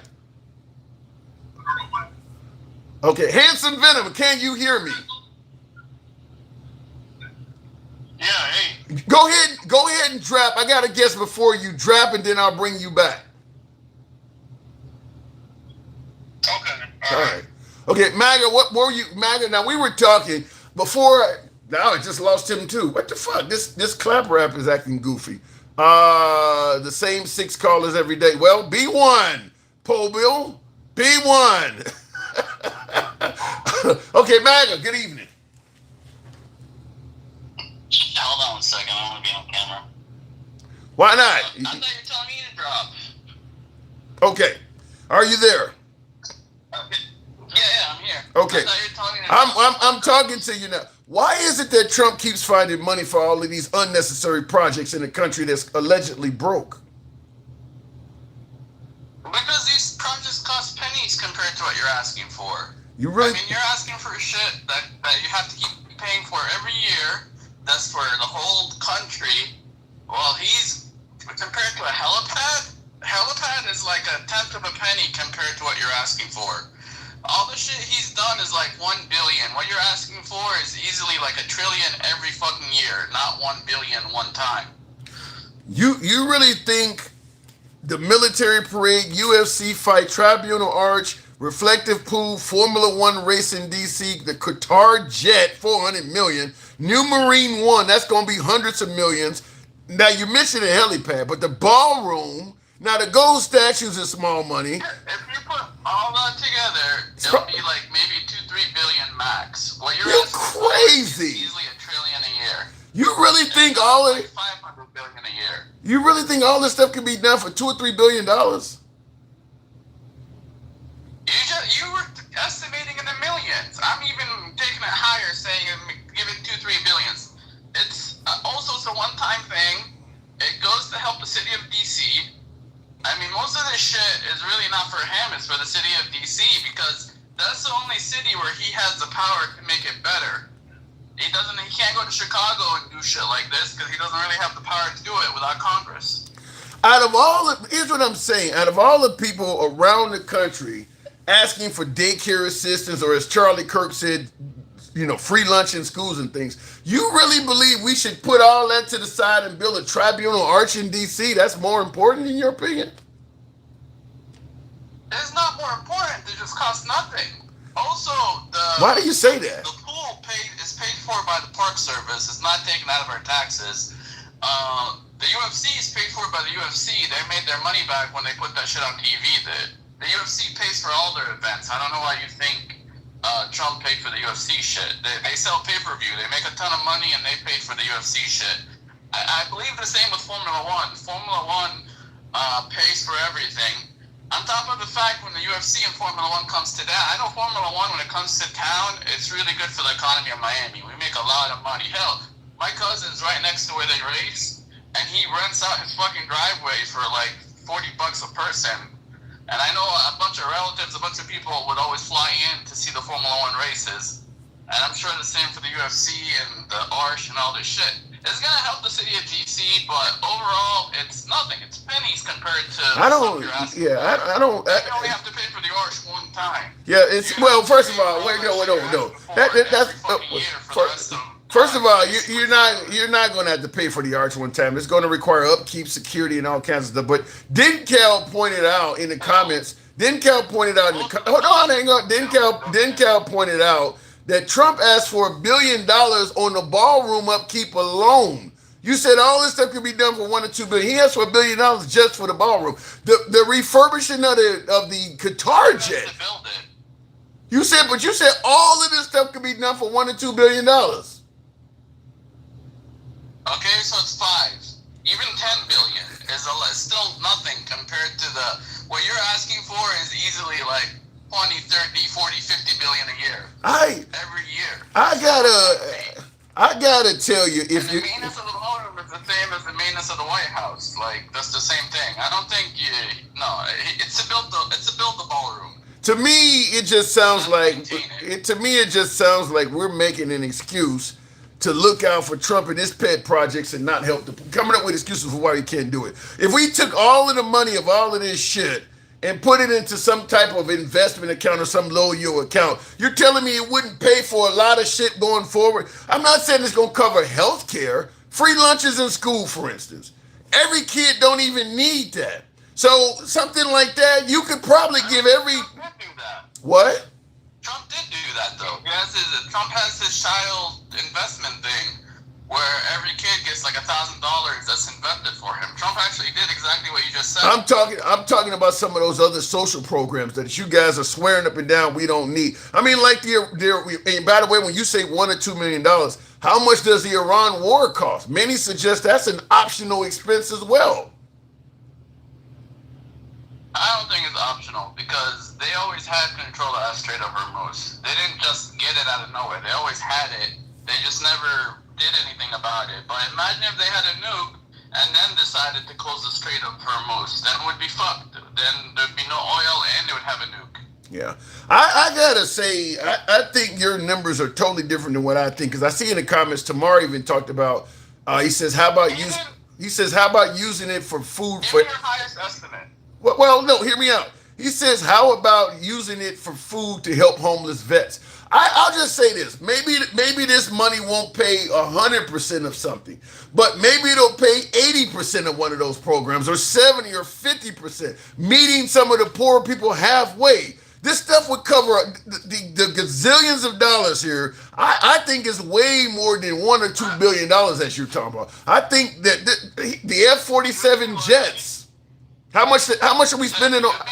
How much are we spending on F-47 jets? For 1 year, because it's only one-time payment. No. I mean, you're talking about shit you have to pay for every year versus a one-time payment. How much are we spending for the F-47 jets and the Trump-class battleships? That ain't a one-time payment. That's a different situation. That's the military. I'm talking about his pet projects. He said the military F-47, that's a normal thing. We always developing new jets. All I'm trying to say is Trump named it F-47. Other than that, it has nothing to do with Trump. We need a next generation fighter. I'm going to tell you, I would rather the money go to USAID than to go to him getting helipads and shit like that. Even poor people in foreign countries. The department, the fucking State Department already did everything USAID used to do. In Venezuela, there's a Time article I just read. It basically said the U.S. State Department's already did everything that USAID used to do. So nobody. The State Department doing it. Why do you need USAID? So what you're saying, the folks who were originally receiving aid via USAID before Trump came along, they've made it so that none of them are being hurt anymore now. They just switched it over to the State Department. I don't know if they switched everything over, but the State Department could do everything USAID. That ain't what I don't care what they could do. I'm asking you, are they doing it? Help by USAID could be helped by the State Department once it's approved, but it has to be approved by the State Department. I don't care what they could do. I don't care what they could do. I'm asking you, what are they actually doing? Since Trump became president, are those folks still receiving help? I don't know who's receiving help and who's not receiving help. All right, help. then. If I did, I would answer your question. Okay. I really don't know. Yeah, I don't believe. As far as I know, they might be all receiving the same help except for a few of them. I don't know the exact details. One more thing though. After I got in my little break, I googled why blue states or why red states get more money than blue states. Guess what the reason is, Tim? What do you got? Because all the military bases are down here in Texas and Georgia and Florida. Because you guys closed, like Philadelphia used to have a naval base. You guys closed the naval base, and now all the military bases are down here. You guys get the same exact money and Social Security and Medicare, Medicaid, all that stuff.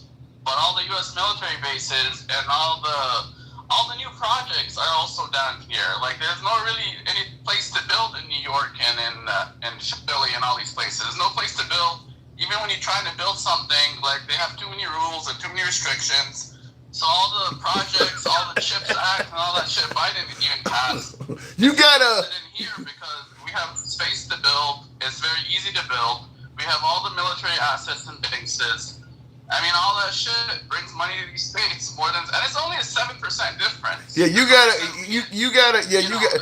a viewer on Clapper. Yeah, I get your numbers, but you're going on and on. On the comments, L431 on Clapper says you need to keep telling yourself that, so he disagrees. Didn't Cal also ask?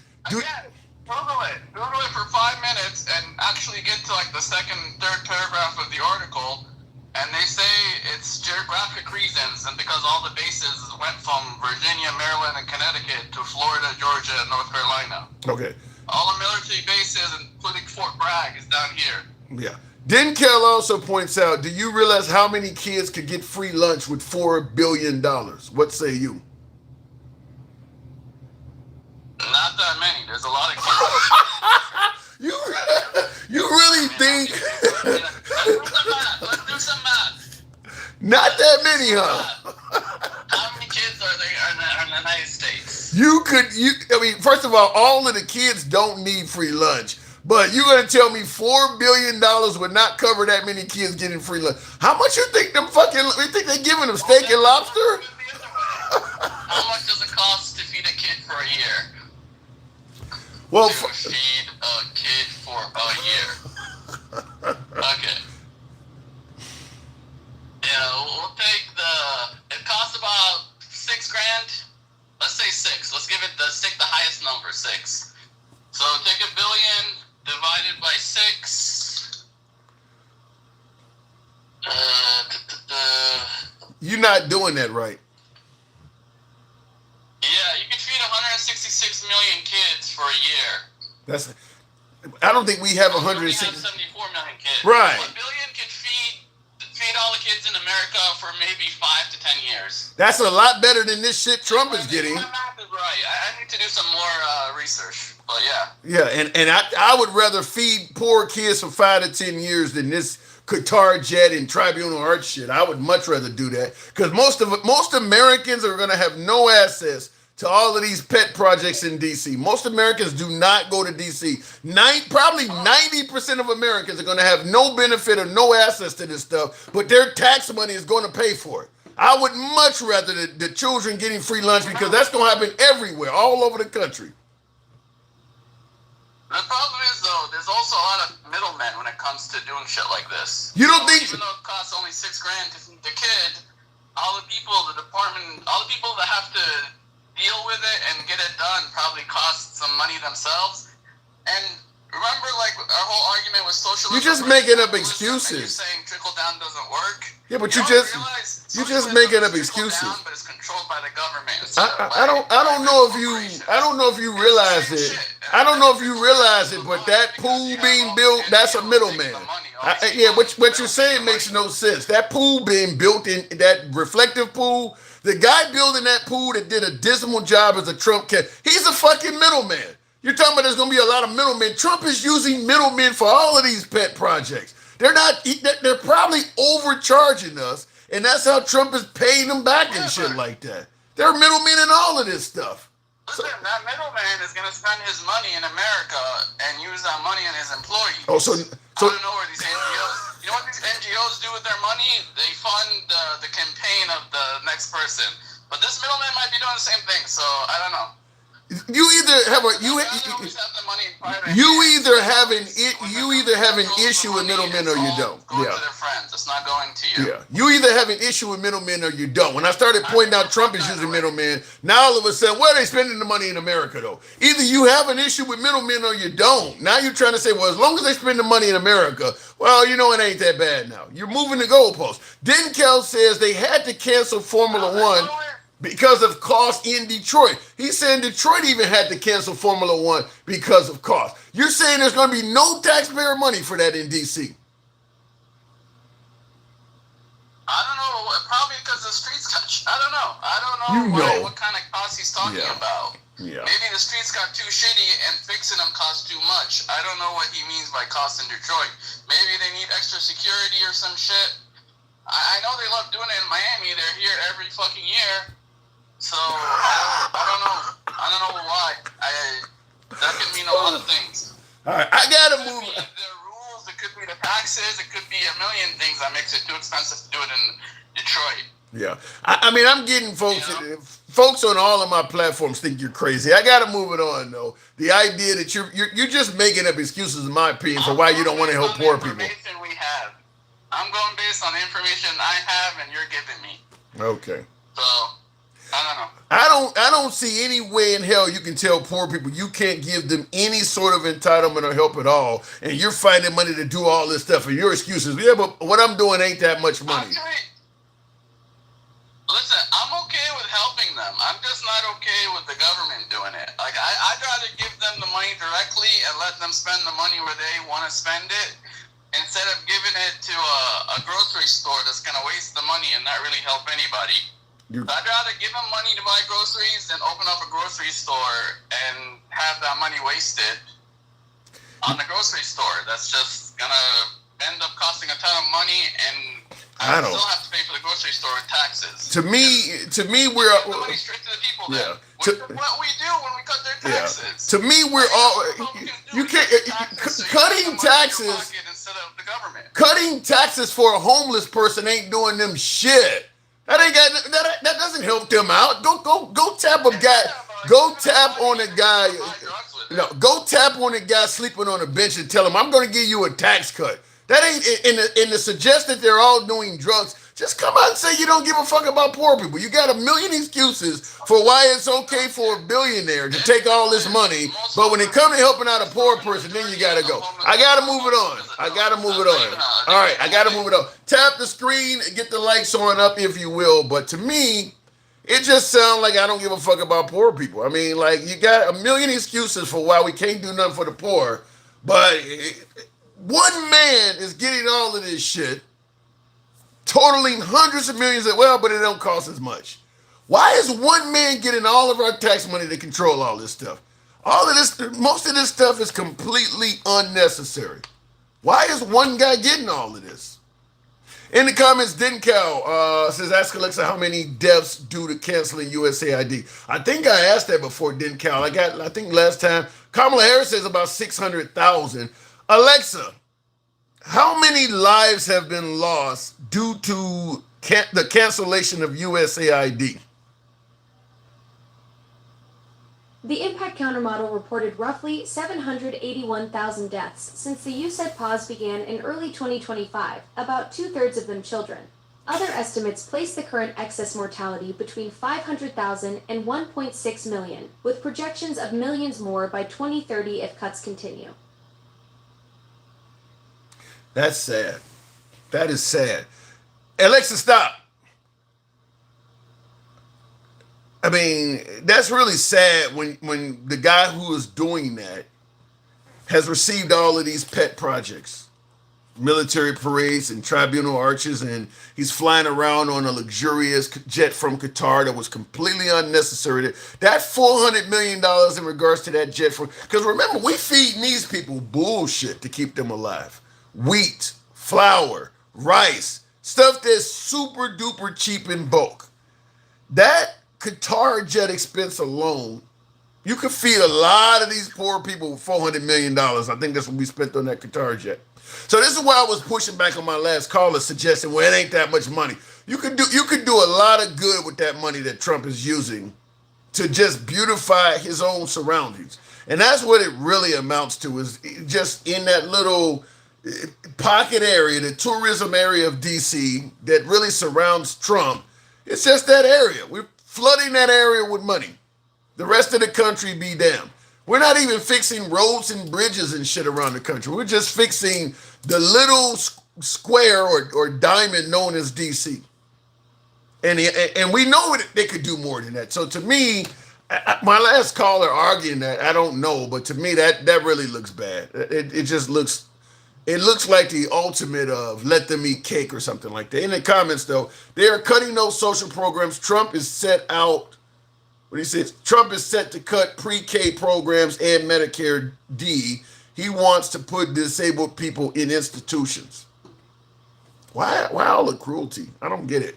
Tap the screen, get the likes on up, and help your boy out with the hat and mustache TikTok cap goals. I know ain't many people did it, but I'm going to ask anyway. We'll go to Austin on Clapper, if you will. We had him on. But Austin, can you hear me now? Yeah. Now you got 4-7 in your title. Am I assuming you're a Trump supporter? Hell no, man. Fuck no. We got 47. I saw 47. I got happy for a minute. I thought I was talking to MAGA. I like to get some MAGA on the program every year. So what brings you on? What brings you up? So I'm just laughing because you and MAGA reacts just keep going back and forth, playing fucking hell. Like, go look at the film a freaking playroom in greenhouse open air. It's something like that, man. Okay, real quick, your audio is bad. Are you on some kind of mic? I can barely understand. Your audio is kind of bad. I don't know how to work it. Okay, we'll try to make it work. I mean, but because I see some of the folks on the other platforms and they're having a hard time understanding you as well. But now, did you vote for Kamala Harris? Huh? Did you vote for Kamala Harris? Actually, I voted, but I didn't vote for either. So, yeah, because I couldn't really find it was the registration. Okay, so you didn't vote at all. Well, I voted, but I didn't vote for either of them. So. Okay. Now, as an African American male, what did not appeal to you about? Because obviously Kamala Harris did not appeal to you if you didn't vote for her either. Did she get something wrong? Did she not come across as a good candidate? I mean, what about her did you not like? Well, it was just that that whole thing about she was simply, I wouldn't say anything. She wouldn't. She was going to do anything from what somebody was going to do differently. That's the thing that really got me.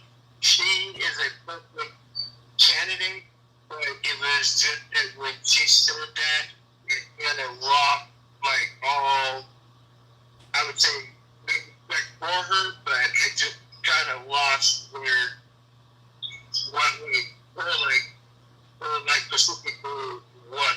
Okay, because my audience can't hear you, so I'll translate. He's saying that he lost interest in Kamala Harris when she stated she wouldn't do anything different than President Biden did. So I guess I would ask you, what did you think of President Biden then? I think Biden, he tried to make things better. He was on the right track though, but it was just that though, I just wish that he was just a little bit more healthier wise, as in trying to get things really well, and not so much of him just kind of looking like a zombie up there losing to, it is the Trump though, so. Okay, so you didn't, but it don't sound like you really like Biden either. Then I'm curious, if you didn't vote for Kamala Harris or Biden, but you did vote, who the hell did you vote for? I just wrote down, who was, I just voted for who was really going to make things different or like anything. So I didn't really vote for. Who? No, I get that. Who did you just do a write-in vote? You just wrote a name down? Yeah. Wow. Okay. All right. Well, I mean, essentially, you voted for Trump. As an African American male, if you did that, your vote benefited Trump. I mean, even though you did not officially vote for him, you basically voted for him. So you're part of the Trump camp. Can I send you a MAGA hat?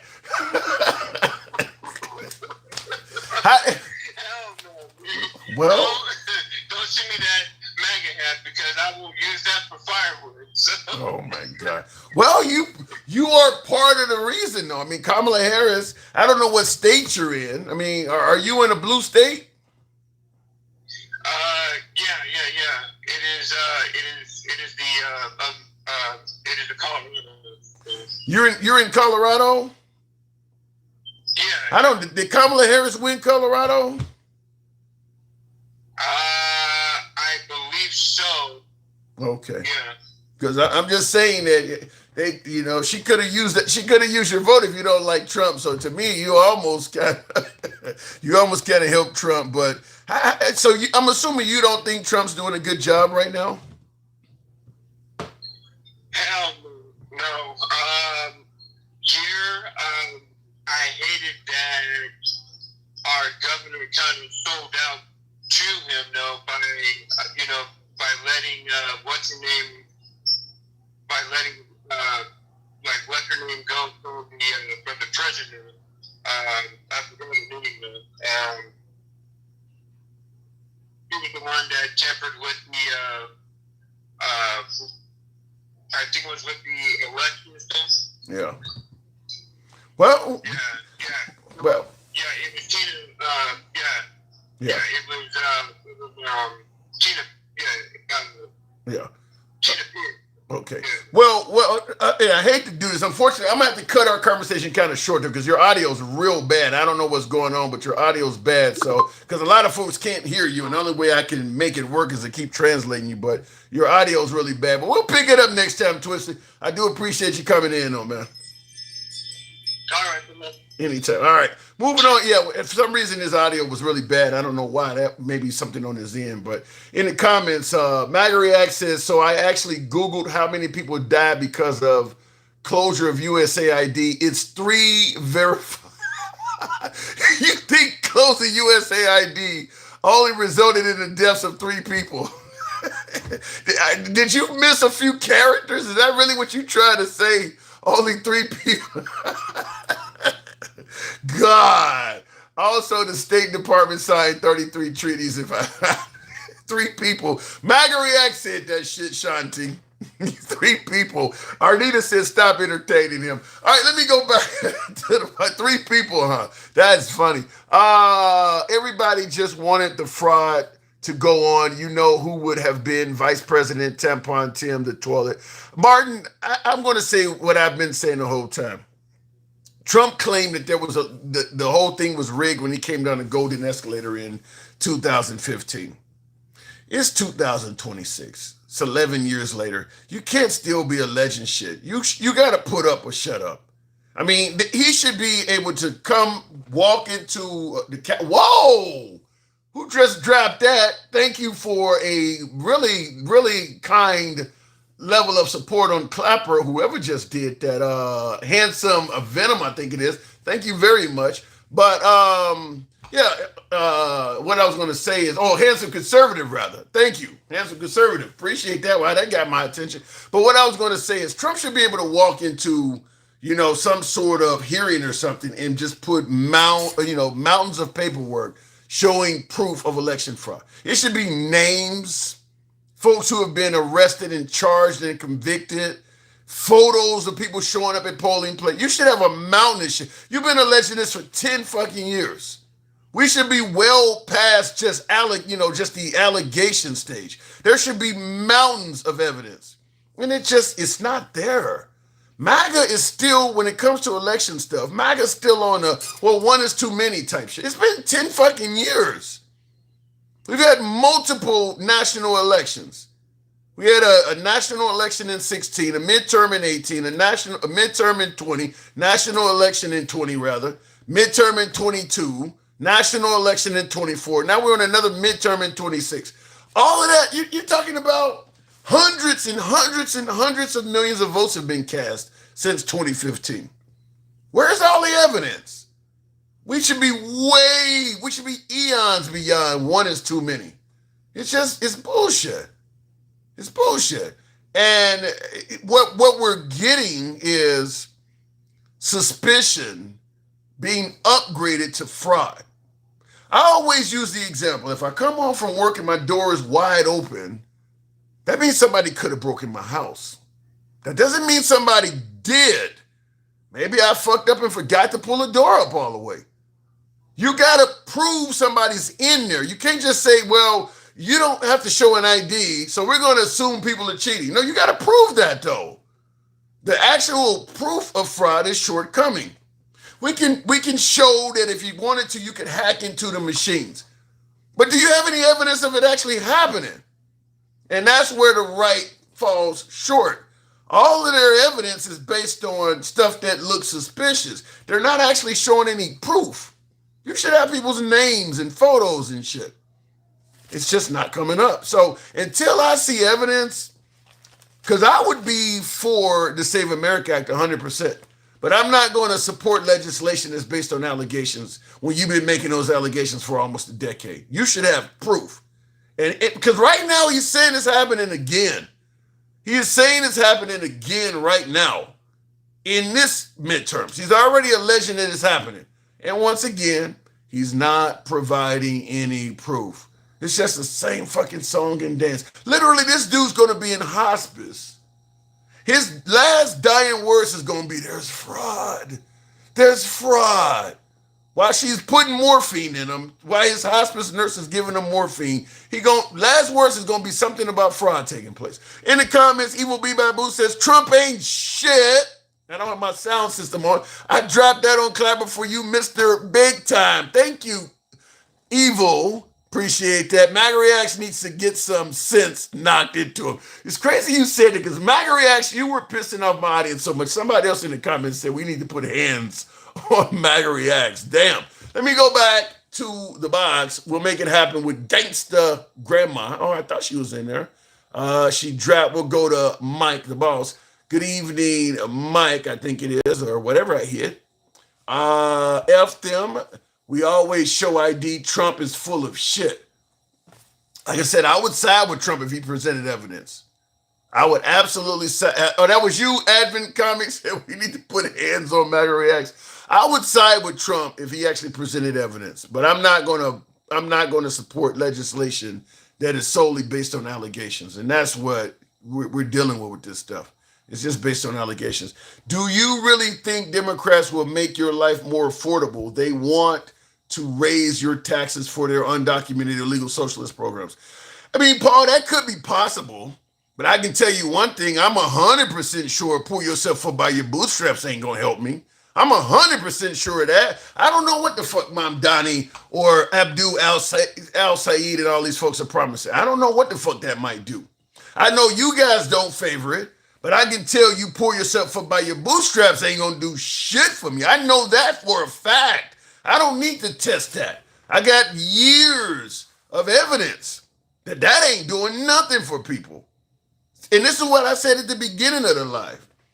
If you want folks to stop talking socialism, you got to come up with a better answer for that simple question, which is, what are you offering them? Pull yourself up by your bootstraps is not going to make folks say that, well, maybe Mom Donnie is on the wrong path. Pull yourself up by your bootstraps sounds better. That's not going to work to somebody who's already working two jobs for an employer that's not giving them health care or giving them inadequate health care, and they're just not getting ahead.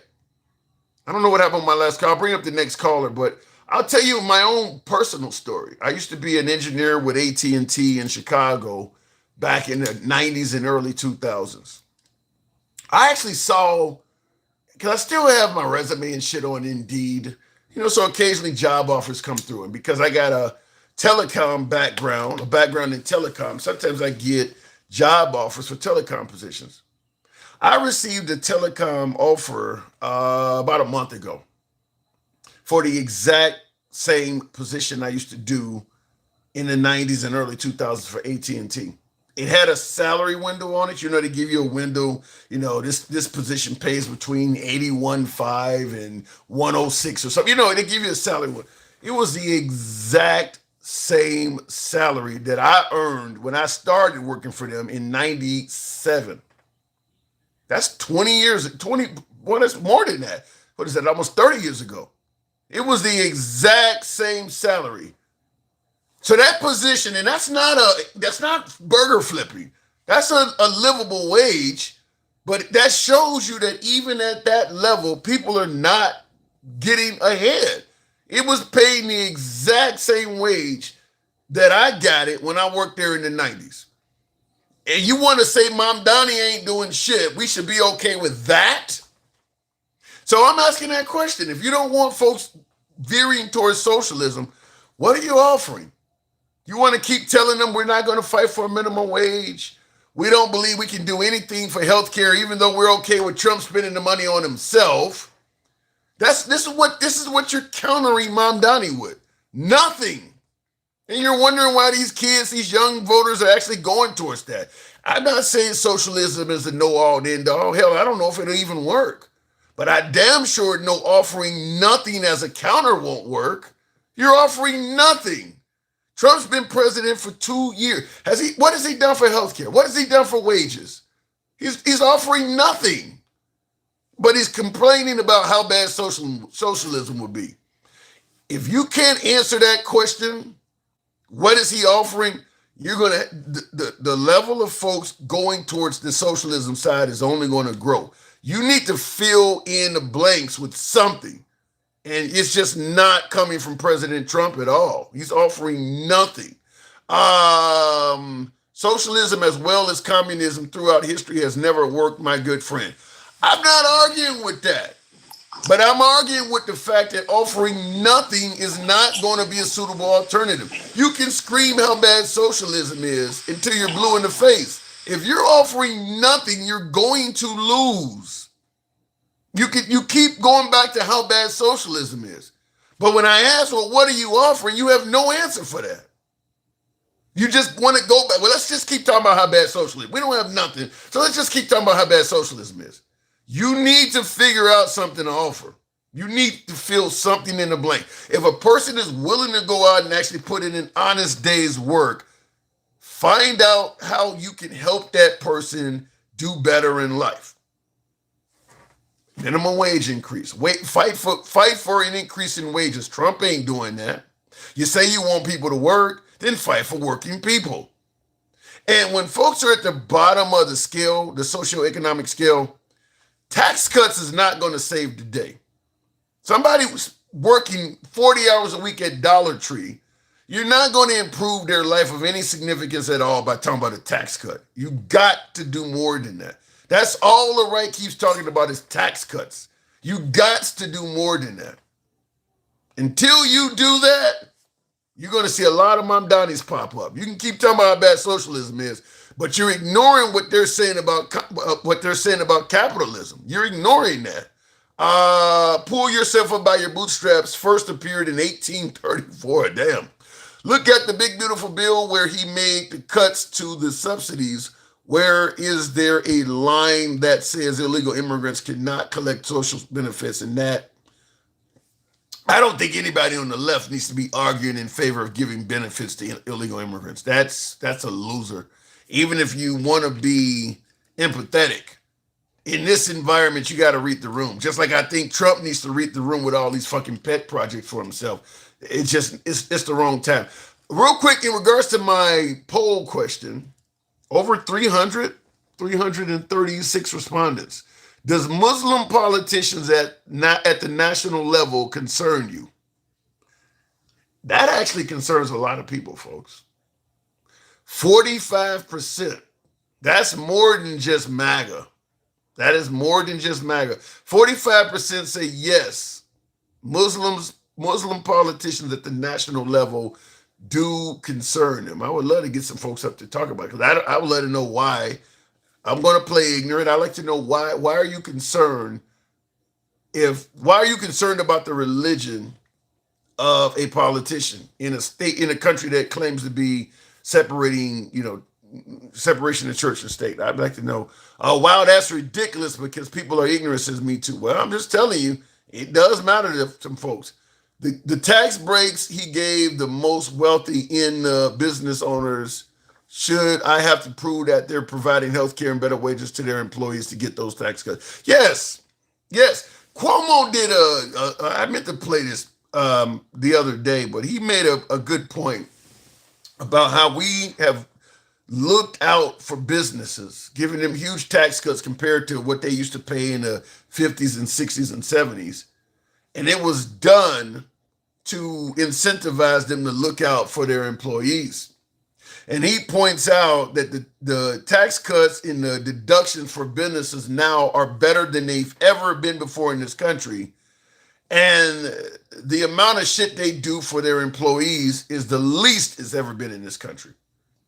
So what he believes is as long as the corporations continue doing less and less for its employees, they shouldn't get those tax cuts.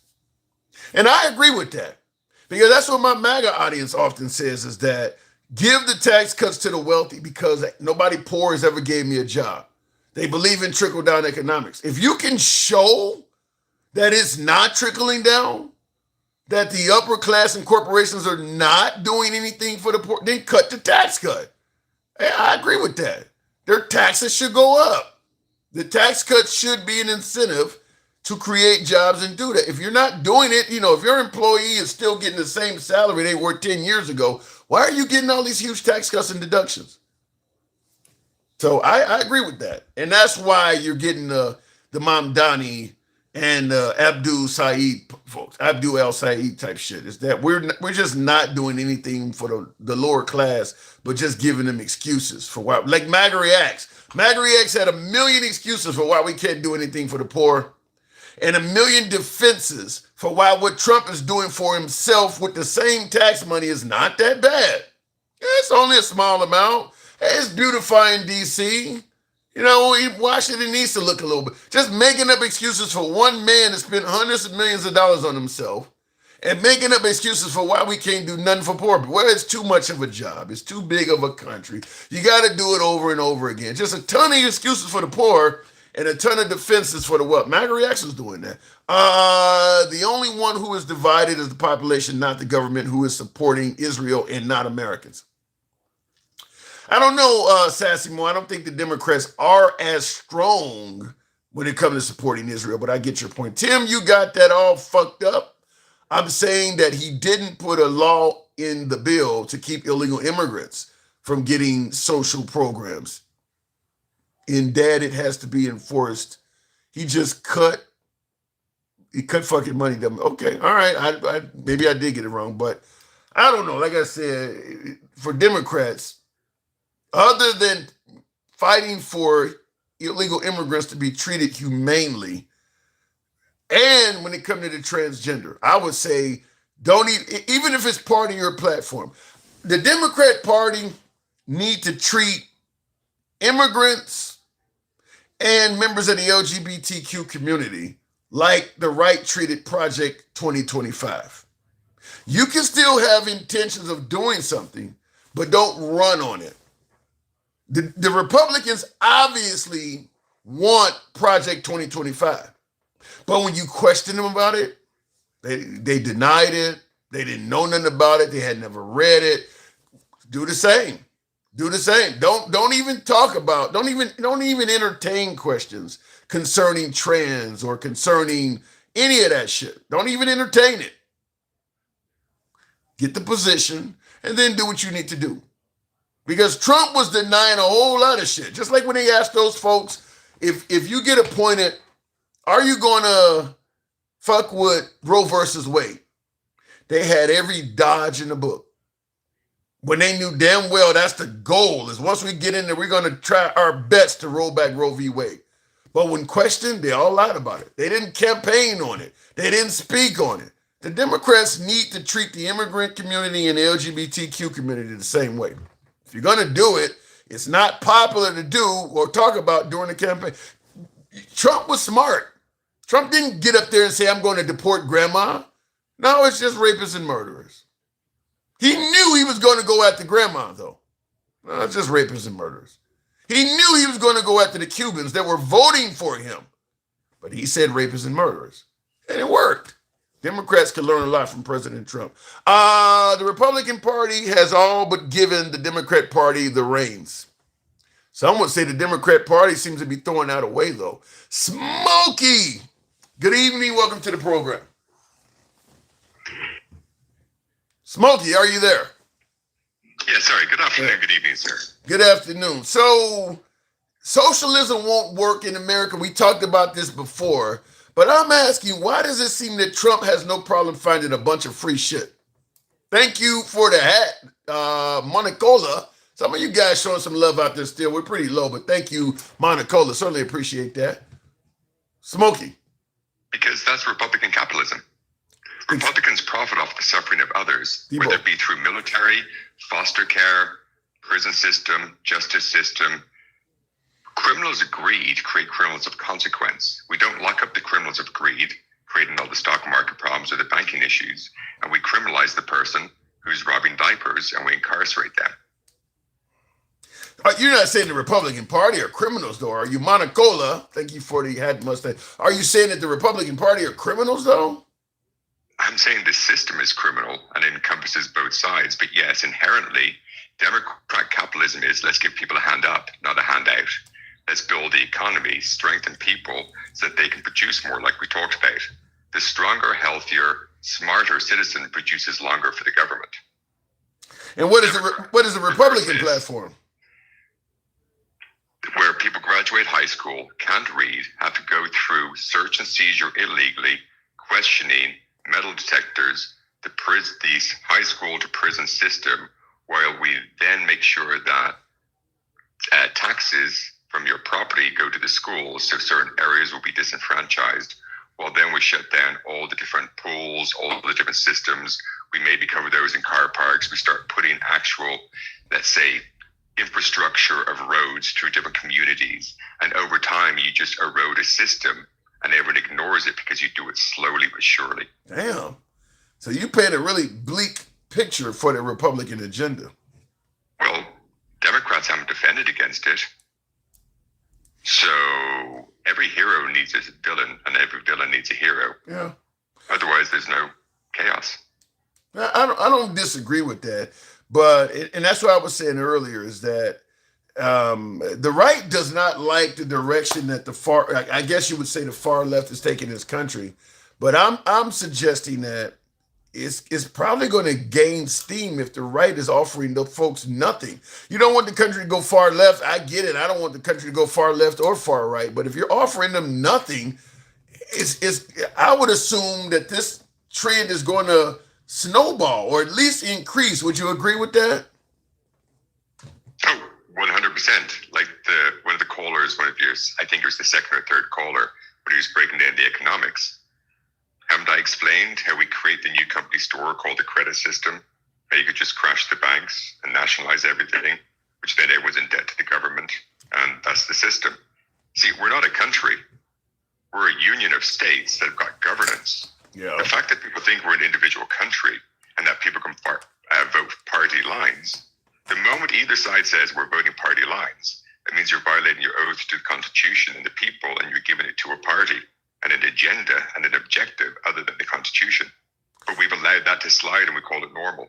Well, I mean, yeah, because we're really doing that now. I mean, we're doing that now more than ever. And thank you, Rod S., for the hat and mustache. For instance, I want you to hear this clip. I played this at the beginning of the live. I haven't played it anymore, but I want you to hear this. You tell me about Hunter Biden, but you don't join any Democrats in calling to look at how Trump's sons get billions of dollars in defense contracts in industries they don't know jack shit about.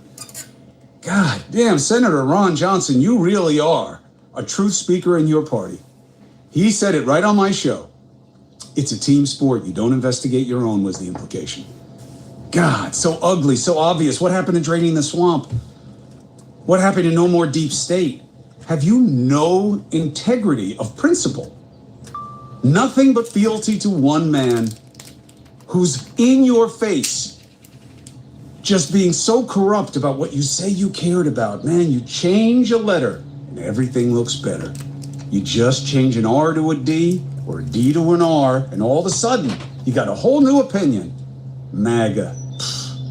Do you agree with him? Oh, 100%. But see, why should we be relying on Republicans to do it? I thought it was Congress's job. I thought Congress would say that's a violation of domestic and foreign emoluments clauses. Well, Congress the ability to not have any crimes for IRS, that's a title of nobility for the entire family. Yeah. You'd call this stuff out. You'd call out America's not a country. Any military honoring two genders is violating their oath to a non-binary constitution. So when the military when Trump said a transgender person can't be in the military, that's classification of citizens, because remember, persons have rights. Anybody following an unconstitutional order to say a citizen is less than due to a categorization. Wait, are you saying that President Trump should not constitutionally be able to ban transgender from serving in the military? Of course they can't. He can't change the law. He must uphold the law. The only power the president has in the executive branch is the power of pardon. Everything else requires the advice of consent. We've allowed Congress to abdicate their power and give power to the presidency that not just Trump's taken, but a multitude have, like the Presidential War Act, the Tariff Act. All those are abdication of power that no honorable president should have ever used. How about it from this angle? I got one of my viewers on YouTube, Jean Razzle, was saying people with a serious mental illness cannot serve, suggesting that people who are transgender are mentally ill. How do you respond to that? Well, you'd have to show me where constitutionally it says that. Constitutionally it says no religious test shall be required for any public office or trust under the United States. So why are we talking about Muslims and people's religion when the 6th Amendment or Article 6 clearly states to even talk about that it's unconstitutional? Well, they're not banning anybody from serving in office, because Ilhan Omar's been a politician at the national level for a while. They just don't like it. Why do we talk about things they don't like? See, that's what Democrats love to do. They get distracted by the bouncy ball, but never actually focus on the substance. We won't use the law against them, and they'll use a tiny fraction, like when they went after Don Lemon. Everything he did was legal until you put a microphone in somebody's mouth, and they said, oh, now he's an agitator, and we can go backwards and say he was involved and an organizer. So that tiny thing of a microphone, but Don Lemon can't call out. Persons have rights. Yeah. Categorizing, talking about a black person is an utterance in violation of a multitude of laws. Well, since you're talking about laws, let me ask you one, because This is one I had a big conversation with folks on the right about, and this is certainly in the news and going to continue being in the news. Dr. Fauci pleading the fifth, 100 and some odd times. Folks are suggesting that, because he was pardoned, it was illegal for him to do that. What is your take? Did Dr. Fauci break the law because he had received a presidential pardon for not speaking? Do you believe he legally was required to answer those questions? The smartest thing he'd do is do that. Because what they're trying to do is get him to say 2, and a previous time he said 3, and then they're going to try to stitch him up for lying in front of Congress, which is what they've tried to do right now. You got to remember, Clinton didn't get done for getting the blowy in the Oval Office. He got done for lying to Congress. So they use the letter of the law. We ignore the law. You're saying what I said, that I believe they were trying to get Dr. Fauci on a perjury charge, which get him to answer a question now, and they can show back in during the pandemic he said something different. So you agree with me that they were trying to get him on a perjury charge, but folks are saying that they couldn't charge him because he's been pardoned. I agree with you. I think that if he lies today, they can suggest that Biden's pardon does not cover him for lying under oath in 2026. It wouldn't, because there's a new fresh aspect, which is why they wanted to bring him in front of Congress to question him. And you have to remember, the fifth isn't the right to remain silent. Fifth is not to be a witness against yourself. Yeah. Wow. So, we're going to see, because I do believe they're trying to hold him in contempt. They are trying to suggest what he did was not legal. So we'll find out where it goes, but they're still after Fauci. Yeah. So why don't we ask them how the Presidential War Act is legal and how it can amend the Constitution? Ask them how all the laws pertaining to categorization of citizens like women or trans is legal and not violation of 18 U.S.C. 241 and a multitude of other laws. See, why do we keep playing with their bouncy ball and never question them correctly? Because Democrats love to play with the bouncy ball. Well, I don't know. I gotta say, I don't know. Trans in the military. You're saying that if a male to categorize a citizen into a subcategory, you have to show where male comes from. It doesn't say all persons will be given a label of color and gender by a doctor at birth. And based upon the label of color and gender, will get different rights. And then if you change the gender assigned by a third party, you have less rights and must ask for new permissions. But emotional bullshit is what we've got to stop. Excuse my language. Yeah, but we actually do separate our genders in the military. There's separate bathrooms and everything. I mean, what happens if I go in the military and I decide to identify as probably the ugliest woman you've ever seen? I mean, what are you saying? I should still be able to go in there? Are you saying that you'd be Klinger? Do you not remember MASH? Do you not remember Klinger? It's a TV show, though. Yeah, I get it. Come on, these asinine conversations. All the while, there's no fiscal responsibility. They're spending $9 trillion a year. We pay them $475 a day. They can spend $46 million a day, unchecked, unfettered. We've got teams of hunters chasing us every day. If we slip up once, they can incarcerate us, remove our assets, and remove our vote. We've got no oversight over them. People don't know the Constitution. The guy who's running in Michigan, I asked on his live the other night, how many articles and amendments? He didn't know. Look, I'm not. U.S. Senate who don't know the fucking basics. I'm not arguing with you. Hold on. I'm not arguing with you that there are significantly more important things to be concerned with than transgender in the military or playing basketball or some shit like that. I get that, but what I am saying is there is a large portion of the country that are saying something about this. What do we do? You're saying the Constitution says that if a person changes gender while they're in the military, they should be able to. Gender. I don't know what you're talking about. Person has rights. Citizen gets privileges and immunities, and they're called the people. It was using the term gender when the Constitution is non-binary. The word male was changed to the word sex in the 19th Amendment. There's no such thing as women's right to vote. To introduce uncontractual terms into a contractual agreement is why you always lose. I don't like this. I'm gonna tell you, as somebody who leans left, I do not like the notion of saying there is no gender. This is what got the left in trouble to begin with. There isn't.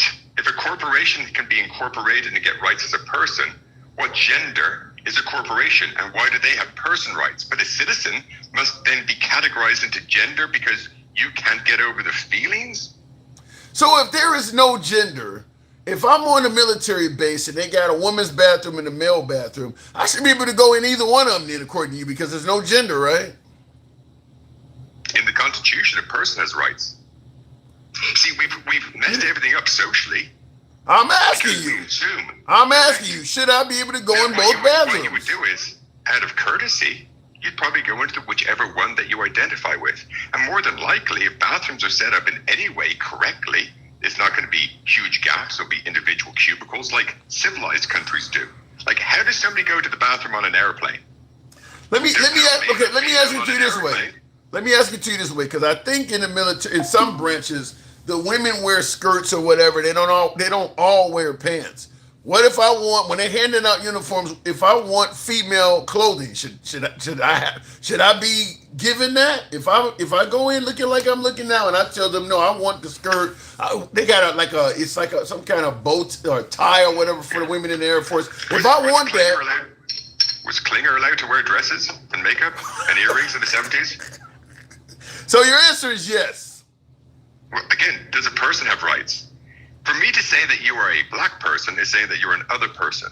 The law says you're a person who is whoever you want to be. I'm a person who's a bear. I want to ask for bear person rights and demand that people march for bear person rights and sell t-shirts saying I'm a bear, which bathroom can I use? Hey, what permission can I have because I'm a bear? I don't like this. I'm a person, and socially I'm whoever I want. Again, your feelings don't affect the law. I don't like That's the problem we have in society. I don't like this. I'm going to tell you straight out. This is why, if as somebody who leans left, to me, I'm not. Hold on. I'm not arguing your legality and your constitutional stuff. I'm saying this stuff is incredibly unpopular. There is no gender, and the suggestion that if somebody goes in the military and they want female clothing as opposed to male clothing, or they want to sleep in the female barracks as opposed to the male barracks, because there's no gender, we should let them do it. This is going to destroy the left talking like this. Mm-hmm. What's destroyed the left is not talking like this. Because you've allowed it. Is a corporation, what gender is a corporation, and why do you respect them as a person? Why do we categorize corporations? See, corporations weren't dumb. They didn't go and say, I'm a lumber corporation, I'm an oil corporation, and we're all going to fight against each other, and we're going to create corporate rights. And then we're all going to go separately to the courts, and we'll ask what permission each segment of a corporation can have. Okay. That would be stupid. So what they did in 1869 is go to the court, and they took their rights as a person. Then in 1906, they took rights as the people. Same in 2010. And in Delaware, they can now vote as a citizen in local municipalities. Yeah. So what gender is a corporation? Why do they have people, person, and voting rights? Then they need to maybe make a change and take that corporation shit out of there. But in the comments, Rooster says he's not saying there is no gender, though. He is basically saying if you join the military, yeah, right. You're basically saying if you join the military, once you're in there, you should be able to navigate on either side however you see fit. If I want to sleep in a female barracks because of the way you're saying the law is, I should be allowed to do that. So what we would do is we'd be adults and we'd say, okay, socially, we can have a male and female. And you know what? Why don't we have a unisex bathroom? Why don't we have a unisex dorm? Why don't we have, like we do in Europe? I've been going to bathrooms in Europe 20, 30 years ago that were unisex. Like, what's wrong with the U.S.? Why? We're the most scared sexually, but we consume the most corn.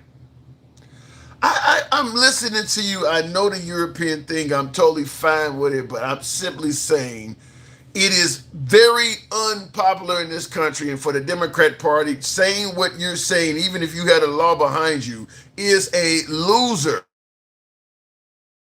Sex military. They don't want what you're talking about. Because American people refers to the white male patriarchal wealth society, and I don't give a fuck about the American people. I care about the citizens of the United States, because American is white male patriarchal society. America 1776, Articles of Confederation. I don't know why you can't understand this and you keep pushing their agenda. I do understand it. I also I'm reading the room. I understand what you're saying. I'm reading the room. I don't even think most Democrats want completely unisex military where the dudes are walking in. You can walk in female barracks. I don't even think most Democrats want that. You're making stuff up because we've created going, okay, if there's different genders, we can have a non-binary facility. If we can't service the citizens because a couple of people have got feelings, then the earth must be flat. And next thing we're going to be growing crops with Gatorade. Like, we can't pander to the idiots constantly. This is the problem with society. If you give the dumbest person in society and you tell them they're smart, we suddenly have a bunch of creators with lives saying the most asinine shit because another dumb person said they were smart. And that's created this political agenda of idiocracy with no substance or basics. How many articles and amendments? I think Congress aren't doing their job. Great. How many articles? Don't know. Then you're making shit up because you can't have an opinion. You're just making shit up because you don't know. But I gotta tell you, looking at the comment section, particularly on TikTok, there's a lot of folks on TikTok, which I think is more my predominantly left audience. They agree with you. They agree. Now on YouTube, different story. But they're bad. See, but this is what people have to understand. I don't care if you're Democrat or Republican. You can live in your brothel town with gambling, devil's lettuce, and alcohol called Pahrump. You can even elect Dennis Hoff as a state representative, the owner of the brothel, Cat House on HBO, the pimp. He was elected to House of Representatives in Nevada, but he passed away 2 weeks prior, and he was still elected. But are we going to honor the Constitution at a federal level? Can you still live in Lynchburg, Tennessee, or should we be hijacking it or boycotting Jack Daniels because they don't allow their citizens to drink? You can make Jack Daniels all day. You can't even have a beer after work because Lynchburg, Tennessee is a dry town, but they make Jack Daniels. That's the United States, people. I love this country. We can all live differently as long as each person is free to move through the country, which we've never audited small towns. We still have sundown towns, proving Congress has never done their job.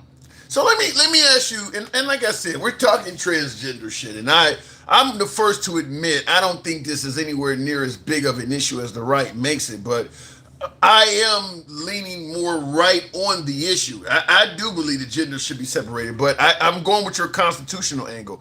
Based on the Constitution, from what you're saying then, if a biological male wanted to play on a female team, you're saying it's unconstitutional to prevent them, right? Again, this goes down to private corporations and making rules. So they say, you know what, if there are enough people to have a new league, we probably just set up a new league. Hey, why do we have... What if it's not enough people? What if it's not enough people? Then it's obviously not a big enough problem, and we should be focused back on where's the 9 trillion, where's our money. Wait, let me make sure I get the answer. So in other words, if it's not enough people for a league, let's say you got a town where there's only one transgender boy in town, he's transitioned into a girl, and he's the only one in town, and he wants to play for the female team, you're saying the Constitution says he should be allowed to do that, right? To categorize a citizen into a subcategory. You're not saying yes or no, though. You're not saying yes or no. Because you're asking me for a definitive based upon a hypothetical that you've made up, which is nonsensical. So there's no. So it's you're making shit up to try to get an answer. Because this is what could happen. Tim, have I asked you the most basics? How many articles and amendments are in the Constitution? Wait a minute, 27. Wait a minute. You're telling me. Hold on. Wait a minute. Hold on. You're telling me there is no chance at all that a biological male would ever transition to a female and try to play for a female team. That is completely made up. That'll never happen. There's a chance of it raining cows tomorrow. There's a chance.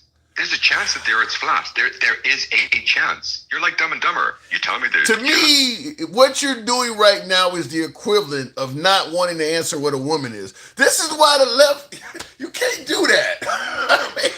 Yes, I can. Because I can do whatever I want, and you can't debunk me except give me your feelings. All right, okay.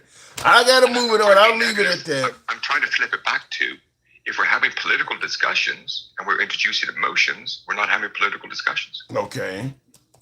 But I'm just simply saying this is the conversation that's going on, and just dodging the conversation is unlikely. No, I'm not. I've answered the question. A person has rights. Next question. The fact that you want to play. I don't know. Honestly, I don't know what your answer is. I asked you if I don't know. Your answer is, well, you're just making up something that's hypothetical. So you really did not answer the question. So I'll ask you simply, do persons have rights, yes or no? Yes. Okay, so your hypothetical of categorizing citizens is 18 U.S.C. 241. You're trying to categorize a citizen into a subcategory based upon your feelings and emotions to take away a constitutional right from another person. Okay. It's exactly why you should be mad, because the civil rights, 1983 and 85 is the exact same. If somebody said a black person can't play in sports, I would have a yes or no answer for that. Because they're a person and they can legally play in sports. I would have a yes or if you told me should black people, if you told me, if you asked me, should black people, if a black person wanted to join an all-white, swimming team in a town where it was mostly white people, I would even have to quote the cut. I would have an answer for that. I wouldn't have to tell you any laws. I would have an answer for that. You'd have your feelings for it, and I can say legally they're a person. Okay. All right. So that's all we have to get back to, and I appreciate your time as always. I don't care left or right. Can we just hold Congress accountable and get back to where's our money and respect persons' rights and get back to policy? Because if we know it's person, then policy is, do we need unisex bathrooms? If it's person rights, do we need health care for women? It should be free to give birth. Should we have maternity and paternity leave? Can we get back to the actual real policy questions that respect people? I'm with you on that. So thank you. I'm with you on that. Thank you, Smokey, as always. I appreciate you coming through. All right, looking in the comments, tap the screen, get us up to 110. Stevie D says, well done, Smokey, finally calling him out on feelings over our laws. So Stevie, you lean right. Get the fuck out of here. Your whole side on that issue. In fact, my asking him questions, I was asking questions from a right-wing perspective. So get the fuck out of here, Stevie D. Appreciate seeing you in the comments, though. We the Rebel says you can't do that if you want me to take you seriously. Listen, I get his point on laws over feelings, but while that is what is the way things should be done, we do a lot of stuff in this country based on feelings, a lot, and up to and including in courtrooms and all of that stuff. A lot of stuff we do is based on feelings. I think that's just part of humanity. I mean, I don't think we follow anything black and white by color of the law. A lot of stuff we do is based on feelings. Like, let's say, for instance, a mom is caught shoplifting in Walmart, and they catch her at the car, and they find out she's loading diapers and shit in the car, and she got 3 young babies in the back, and you find out she's shoplifting because she can't feed her kids. Feelings are going to take place. You may actually have the cop offer to pay her theft stuff off. Or if she goes to court, the judge may let her off. I mean, feelings do interfere with laws. I hear what he's saying, but feelings interfere with laws all the time. I mean, Trump just pardoned all of those J6 folks.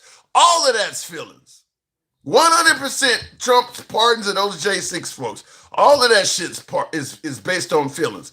We actually do let feelings interfere with I mean, a lot of people, like during the 3 strikes era, the crack era, and all these African Americans getting these ridiculously long draconian sentences, the feeling was racism.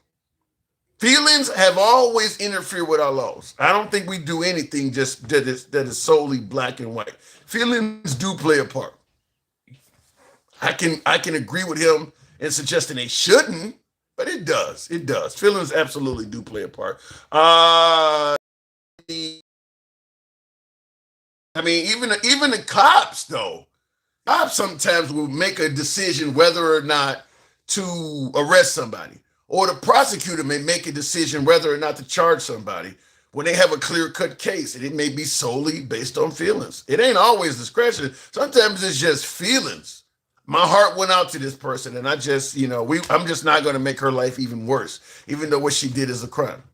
Happens all the time. Feelings plays a part in the way we do our laws. Yeah, because if your wife is cheating and you will kill someone, but just say that was effing her, you will get a life sentence. You're talking about heat of passion. If you identify as transgender female in the military before they can sleep in female quarters, they have to have had full transition surgery, says Kelbrew. So if they've had the full transition surgery, then they can actually, to me, the Trump administration is probably going to make it so that if you're born a male, even a surgery ain't going to work. If you're born a male, they want you to stay a male, period. I think that's what is his name? Caitlyn Jenner, formerly known as Bruce. That person is MAGA, And Caitlyn Jenner was complaining that she can't even travel internationally no more because the Trump administration is putting male on her passport. So when she show up to customs in other countries and shit, claiming to be a female, you got a driver's license or whatever from California that's female, but your passport's the same male. I mean, so I don't know. Who gave the label of male? How is this legal? So what are you saying? If there is no such thing as gender, I don't know. What do you call a person with a penis versus a vagina? They're just both human. I mean, you don't differentiate them at all. I mean, if the police are chasing you down an alley and they have to radio in what they're pursuing, I'm chasing a 6'6" human. Well, my height kind of tells what sex I probably am. But let's say you're chasing somebody that's 5'8". I'm chasing a 5'8" human. I mean, how could you get by if you don't address? There has to be a gender. How can you get by if you don't? Same thing. So when people get locked up, I get locked up for a major felony. Well, I want to go into the women's prison. Should that be okay? I mean, I don't know. To me, I do see some problems in trying to suggest there's no gender. I do see where there could be some problems. This kind of nonsense is exactly why the Democrats keep losing, says handsome conservative. I agree with this. I won't say the Democrats keep losing because they've been winning a lot since he's been president. But I do say I believe this issue is a losing issue. I'm going to say that what I said earlier. The Democrats should treat this like Project 2025, like Fight Club. You don't talk about Fight Club. Wait till you get in there and do this stuff. Wait till you get in there where you got enough power to codify laws and stuff like that. But don't campaign on this. Stuff is a loser. It's a loser to the right completely. It's going to hurt you with independence. And then the old school Democrats, the ones that are of age, because this is a younger crowd type. This is a younger crowd mentality. The younger crowd is evolving. The older crowd, even on the Democrat side, is like, what the fuck is that? As an African American, I can tell you homophobia in the African American community is pretty heavy, and certainly was when I was younger. Cosmetic surgery doesn't change who you are, says We the Rabble. Anyway, let me go back to the box, tap the screen. Like I said, I don't pay you $100 to get rid of this Democrat. I didn't see that, handsome conservative. Oh my God. Stick the ruler. Good evening, Stick. Who gave the label of male? How is that legal? Smokey, you got the Constitution on your side. I'm not arguing with you on that. I'm just saying it is a loser. To me, it's the akin of going back in the 1800s and using the Declaration of Independence, all men are created equal, and trying to defend an African American in the middle of Alabama with that. The people in Alabama don't want to hear about what the Declaration of Independence says. They don't see these Negroes as equal. You can read whatever you want from the law. To them, these Negroes ain't equal. And if you're running for office suggesting that you're going to bring up the Declaration of Independence here in this county in the late 1700s talking about Negroes are equal, it's going to be a losing battle for your side. But you're right, the law is on your side. But the voters may not be. Stick, good evening. Hey, what's going on, Tim? I'm getting hung out to dry. Talk to me. What you heard the conversation? I hate talking about this trans shit because I do think it's a minimal issue. But where's your stance on this? Now you're military. Do you believe a transgender male should just be able to navigate as they may? There is no such thing as gender. It's not about it's no such thing as gender because it is a such thing as gender by law. He's saying the law does not separate based on gender. It doesn't. It's person. It says person. So if you're a person and you were born here, person. So he's absolutely right. It should not go by male or female, black or white, and anything in between. It should just be that's a person. That's it. Nothing else. So person should be able to go in any bathroom they want, play for any team they want because they're a person, right? Yeah, and just like you said about the airplane. However, it's one commode that one person has to use. So it's just like a unisex bathroom. It's the same thing. It's two people going in there, and they got them right now. They got family bathrooms where but they have no. That's not the same. When you talk about a public bathroom where 7 or 8 people can be in there at the same time, a family bathroom it's just you guys in there privately. They don't have a family bathroom where a bunch of strangers. Yes, they do. They have the one with the baby stations in it, where the people that got babies can go and put their baby on the station, whether it's a man or a female. It's called a unisex bathroom, a family unisex bathroom. Whole families going there at the same fucking time, instead of the man standing there waiting for his That ain't what I'm saying. So Stick, you in there with your woman and your baby, and you telling me I can walk in there on y'all too? Yes. And if I got a girlfriend, they can walk in there too? Yes. Where is this happening at? This fucking Brandon Mall in Tampa, Florida. I ain't never seen that. They have them. Listen, I'm just gonna tell you how it is. In the Brandon Mall, they call it the Brandon Exchange. It has a men's bathroom. In the middle, it has a unisex family bathroom, and on the right side, closest to where you get everybody's at, I'm assuming for women, it's the one. Hold on. By way of yes or no in the comments, how many of you folks have seen bathrooms like this? Yes or no, where you could be in the bathroom with your baby and your wife, and another dude and his girlfriend can walk in there, and everybody can come in at the same time. How many of you seen these kind of bathrooms? I've never seen this. There's no urinals, number one. It's all stalls.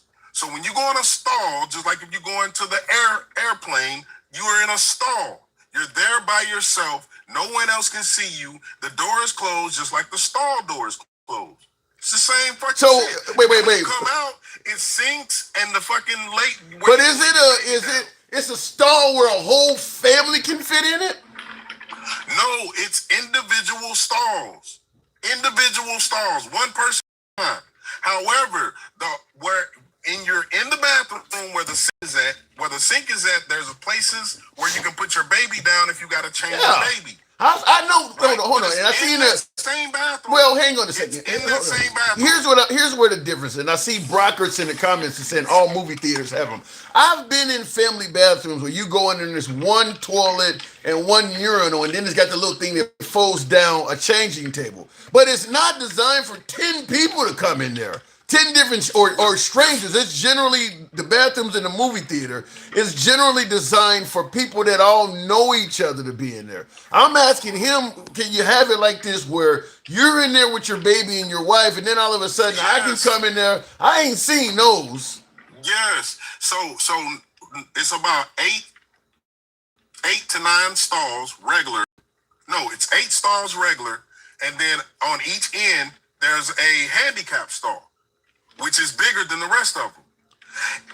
In front of those stalls are sinks and the changing stations. So I mean, now when you say stall, that means I can walk in the bathroom, and if I look down at the ground, I can see people's feet, right? Probably so, yes. I ain't never seen them like that. I mean, I'm not paying attention to like the ground because I'm in there to use the bathroom. However, I get what you're saying, but at the end of the day, if it's like that, it's like that. You still can't just look into the stall and see anybody. You have to physically go up under that motherfucker and look, or you have to go up top and try to look over. Whatever. So are there urinals? Are there urinals in these bathrooms, or it's just all stalls?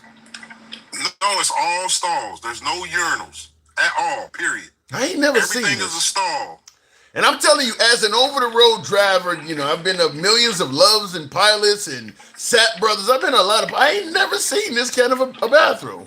I'm ignorant. I ain't never seen this. So listen. This is the thing about it. Kids missing. The mall understood that kids go missing. They made it safe where you can take your child into a bathroom while also being in the bathroom, even if that child is the opposite sex, because there's other people with kids in the bathroom to do and make sure of the same thing.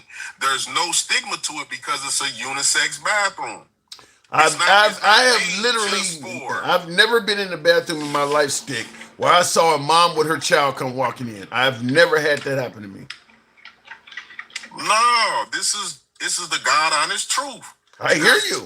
I'm hearing you. I just never had it happen. I've never had it happen. I'm gonna say it like this: a dude walk in with his child, whether he got on pants or a skirt. I see him. He's got his child.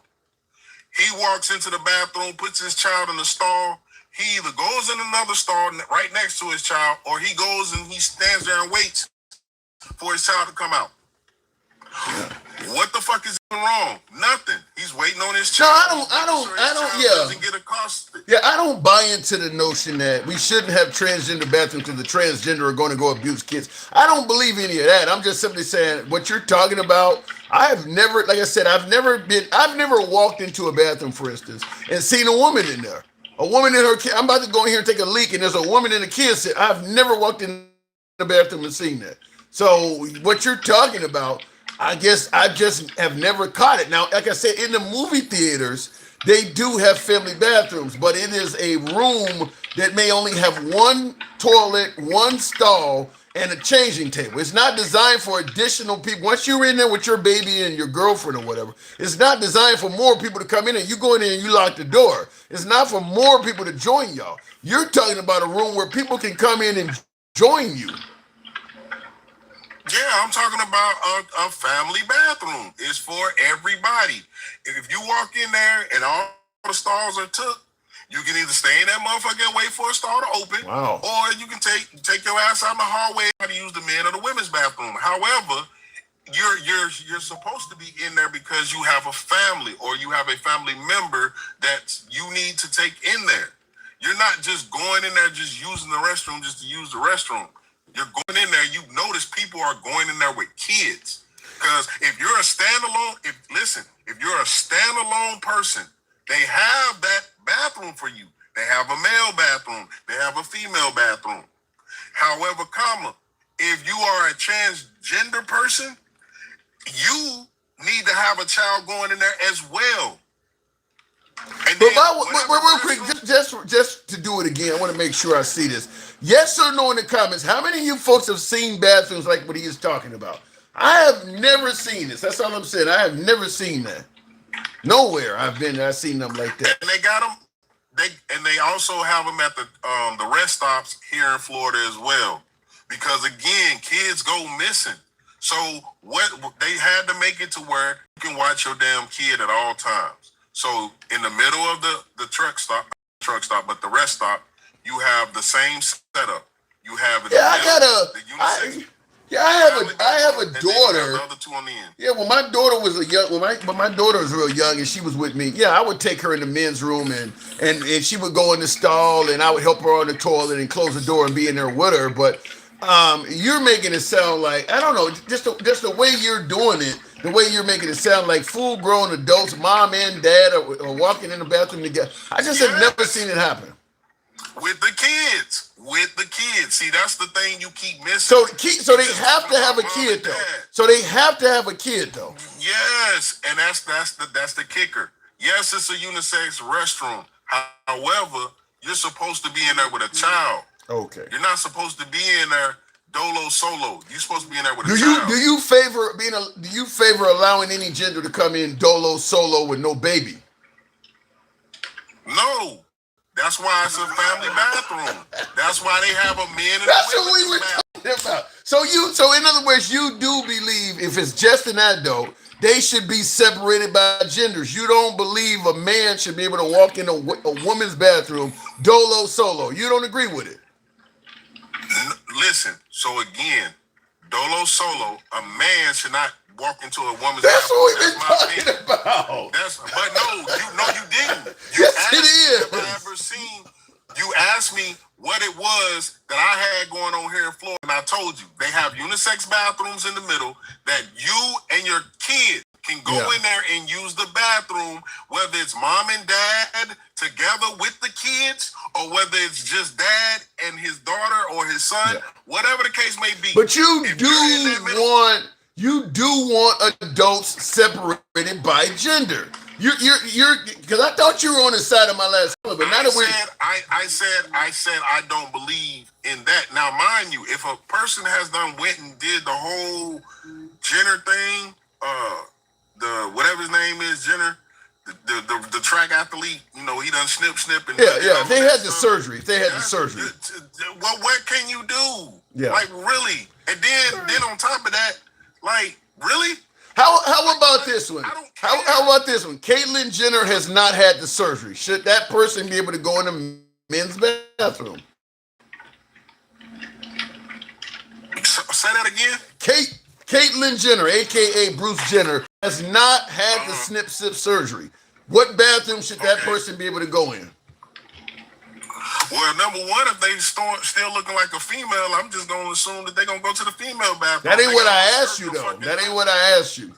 So what I'm telling you is, if they're dressed like Caitlyn Jenner, I would rather Caitlyn Jenner go to the female bathroom. Okay. What about incarcerated? What about while incarcerated? What do you mean while incarcerated? Caitlyn Jenner looks like a female. Let's say she gets locked up and is sent off to jail. Which jail should she? I think that Caitlyn Jenner should go to the female prison. You look like a female. You don't look like. You may look like a busted old female, but you look like a female. But she has a penis. Still go to the. I mean, is she still attracted to females? What the fuck does that got to do with it? Because you can have all the working parts and you still don't want to fucking use it because you. What does that got to do with you as an inmate? Who you attracted to? Because you're not attracted to females, so you're no danger. So if I get locked up and I don't want to go to a level 4 maximum security prison where I gotta be fighting for every damn thing, it would be a lot easier for me to be in a woman's prison. Hold on. So then you're saying all I gotta do is throw on a wig or some shit before I turn myself in and tell them I'm attracted to women or men rather, and I should go to the female lockup? I'm gonna say it just like this, Tim. If Jenner, that person that looks like a woman but just still has a pole, goes into a male facility, they're gonna treat that person like a female, and it's gonna constantly be going, the wrong way. Let's just say that, right? Because that's just what it is. Crazy. And so just like Orange is the New Black. I don't know if you ever seen that series. I remember it. Orange is the New Black. I remember it. There was a guy in there that did everything and was taking the hormones and that stuff in a female prison. Because you look like a female, you're going to get treated like one in a male prison. I'm just going to tell you, Stick, if I committed a major crime, let's say I'm on the run for committing murder or something like that, and I know eventually I'm going to get caught, and I know how, because male prisons are significantly harsher living environments than it is female. I'm absolutely going to maybe consider, I just tell them I'm gay, I like guys. Make sure when they catch me, I got a wig and lipstick and shit. I mean, so all of a sudden, even though I got male genitalia, but based on what you said, they're going to put me in with the women. Well, my whole thing is this, Tim. Like, I believe that the Jenner case, don't put him in a male prison because that's going to go totally wrong. Which already just by that person even being free and famous is going totally wrong because everybody got to. They put you in solitary. They put you in. Bruce Jenner or Caitlyn Jenner with the penis, you would go in a male's lockup in solitary. You don't go to the female lock. They would put him in solitary.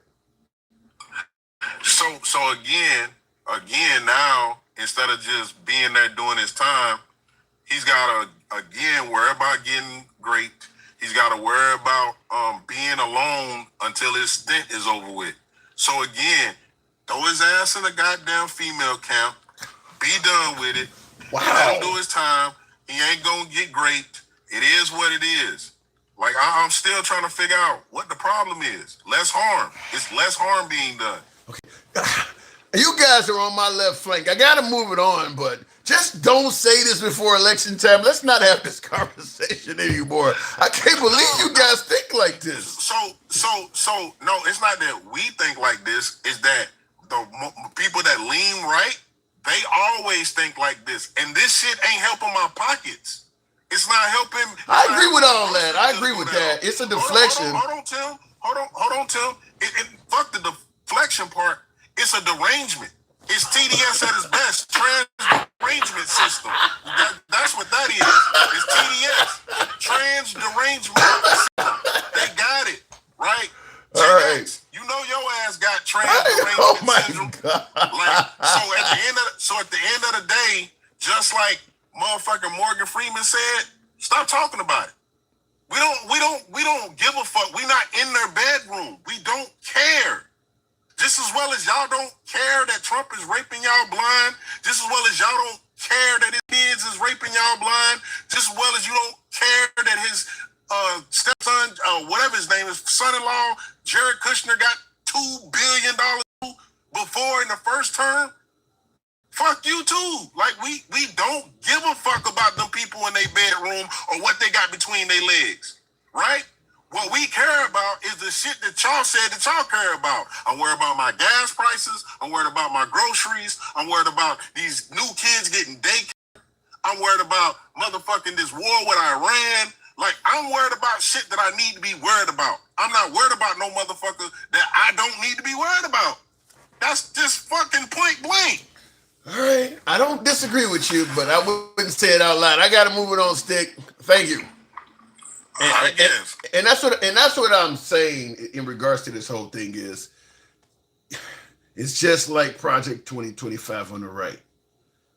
I don't totally disagree with what he's saying, but I do believe saying it out loud will have consequences. Tap the screen. Lisa, I wonder if I take you home, would we still be in love? Thank you for the TikTok cap. Hit that Lisa in coat jam, head to toe. We the Rebel says a life doctor made the determination based on education and experience. That's what you're saying, gender was based on that. Are there any other body modifications or psychological issues that allow you to choose how you go to prison? No. And I don't think that we'll ever get to the point where the penal institutions will see things the way Stick said. That if you are looking like a woman and you identify as a woman and you have the same sexual preferences of a woman, but you have male genitalia, they're going to throw you in a woman's prison. I don't think we'll ever see that in our lifetime. Even in the liberal areas, I don't think they want that. Because people already, as he was pointing out, people already get sexually violated while inside. Can you imagine if you allowed the dudes to switch? You'd have all sorts of families and babies and shit in. There's no way that's gonna happen. You're gonna put a person with a penis in the male facility?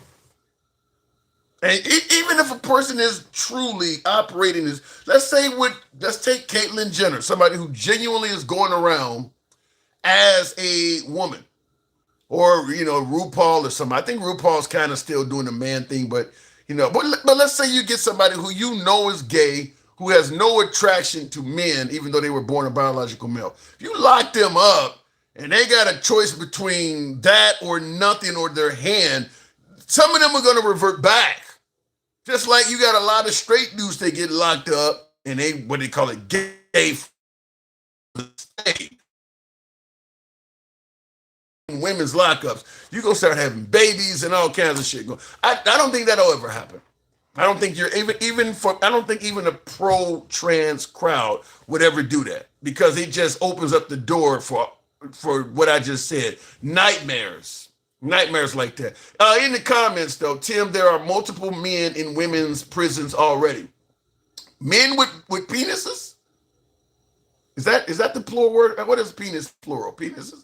I don't know. So you're telling me this is already happening? I am ignorant as fuck on this. You're telling me that the women's prisons have dudes, people with male genitalia on them? All right. I got to do some Googling because I heard of this. And I'll tell you this in the comments. I'm not the only one that's ignorant on this topic because I see folks also saying this. The guards are different, Pobo.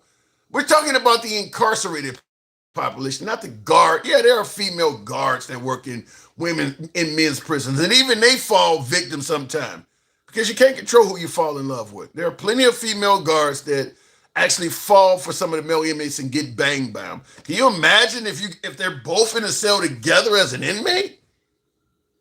Yeah, that would cause all kinds of problems. But some of you folks are saying that there are male inmates or inmates with male genitalia in female institutions. I have never heard that. Guards is a different story. That's an employee. That's something different. Let me go back to the box. Pobo, maybe you need to answer that. I see BX Hottie. Pobo, good evening. Yes, I just wanted to come up because y'all like to talk about the prison or whatever, like, because y'all watch TV and y'all think that's how it is. But there are already males in prison with breasts that, they have breasts. Now, they probably still have the male genitalia, but they have breasts. They look like women. When you walk in there, you would think, hey, what that woman doing in here? Well, shit, I got a pair. Listen, I'm not in. Wait, hold on. I'm not in shape. I got a pair of B cups right now. We're not talking about titties. We're talking about dicks. Yes, like you talking about Caitlyn Jenner. If you research it, Caitlyn Jenner says he was a lesbian trapped in a male body because she still liked women. That's why he never cut off his penis. It's just complicated as hell. Yes, it's confusing. It's confusing, ain't it? She whatever it is, said she was a lesbian trapped in a man's body. That's what she said. So what I'm asking you, and you got echo, you got a major echo. I don't know. We're going to cut it short a little bit. I'm asking you. Would you put Caitlyn in a male or female's institution? Oh, she would go in a male. Thank you. Yeah, because he's a male. Okay. Now, if she had a full sex change, I don't know what they would do with her. Yeah. If she had a full sex change or he had a full sex change. So you disagree with my last caller suggesting that if a person is attracted to the other sex and they look like a woman, even though they got a penis still, you wouldn't put them in a female. He was saying I like stick, but sometimes stick don't want to tell the truth. Sometimes I feel like he be trying to stick to his guns. That's what you say about me. Well, yeah, you don't like telling the truth neither. You kind of well, you told me I'm a galaxy. You know the truth. You just trying to get a galaxy. I haven't gotten a galaxy in days. You told me I'm a Satan worshiper. Shit. Yeah, you are. Yes, you are. How the hell am I? You say some wild shit. I do not worship Satan. I don't know where you got that one from. You say because I like you say something favorable about Donald Trump before you say something favorable about Jesus Christ. But you want me not to follow Jesus, but you want me to make sure that I obey traffic laws. You saying just because somebody say I'm a Christian, I should say, well, that guy's a Christian because he said so. And he's going to be in heaven because even though he was a slave master, just because he had the Bible in his back pocket, that made him a Christian. Don't make him a Christian. A Christian, that's why I don't even say Christian no more, because Republicans done messed that word up. Now it's a follower of Jesus Christ, because you're supposed to follow. You're supposed to be like Jesus. And if they are not being like Jesus, you can't just walk around. Gangster grandma can't come up here and say, I'm a freaky Christian. No, that ain't how it works. You can't just say that. Wait a minute. You telling me Christians can't be freaky? Yeah.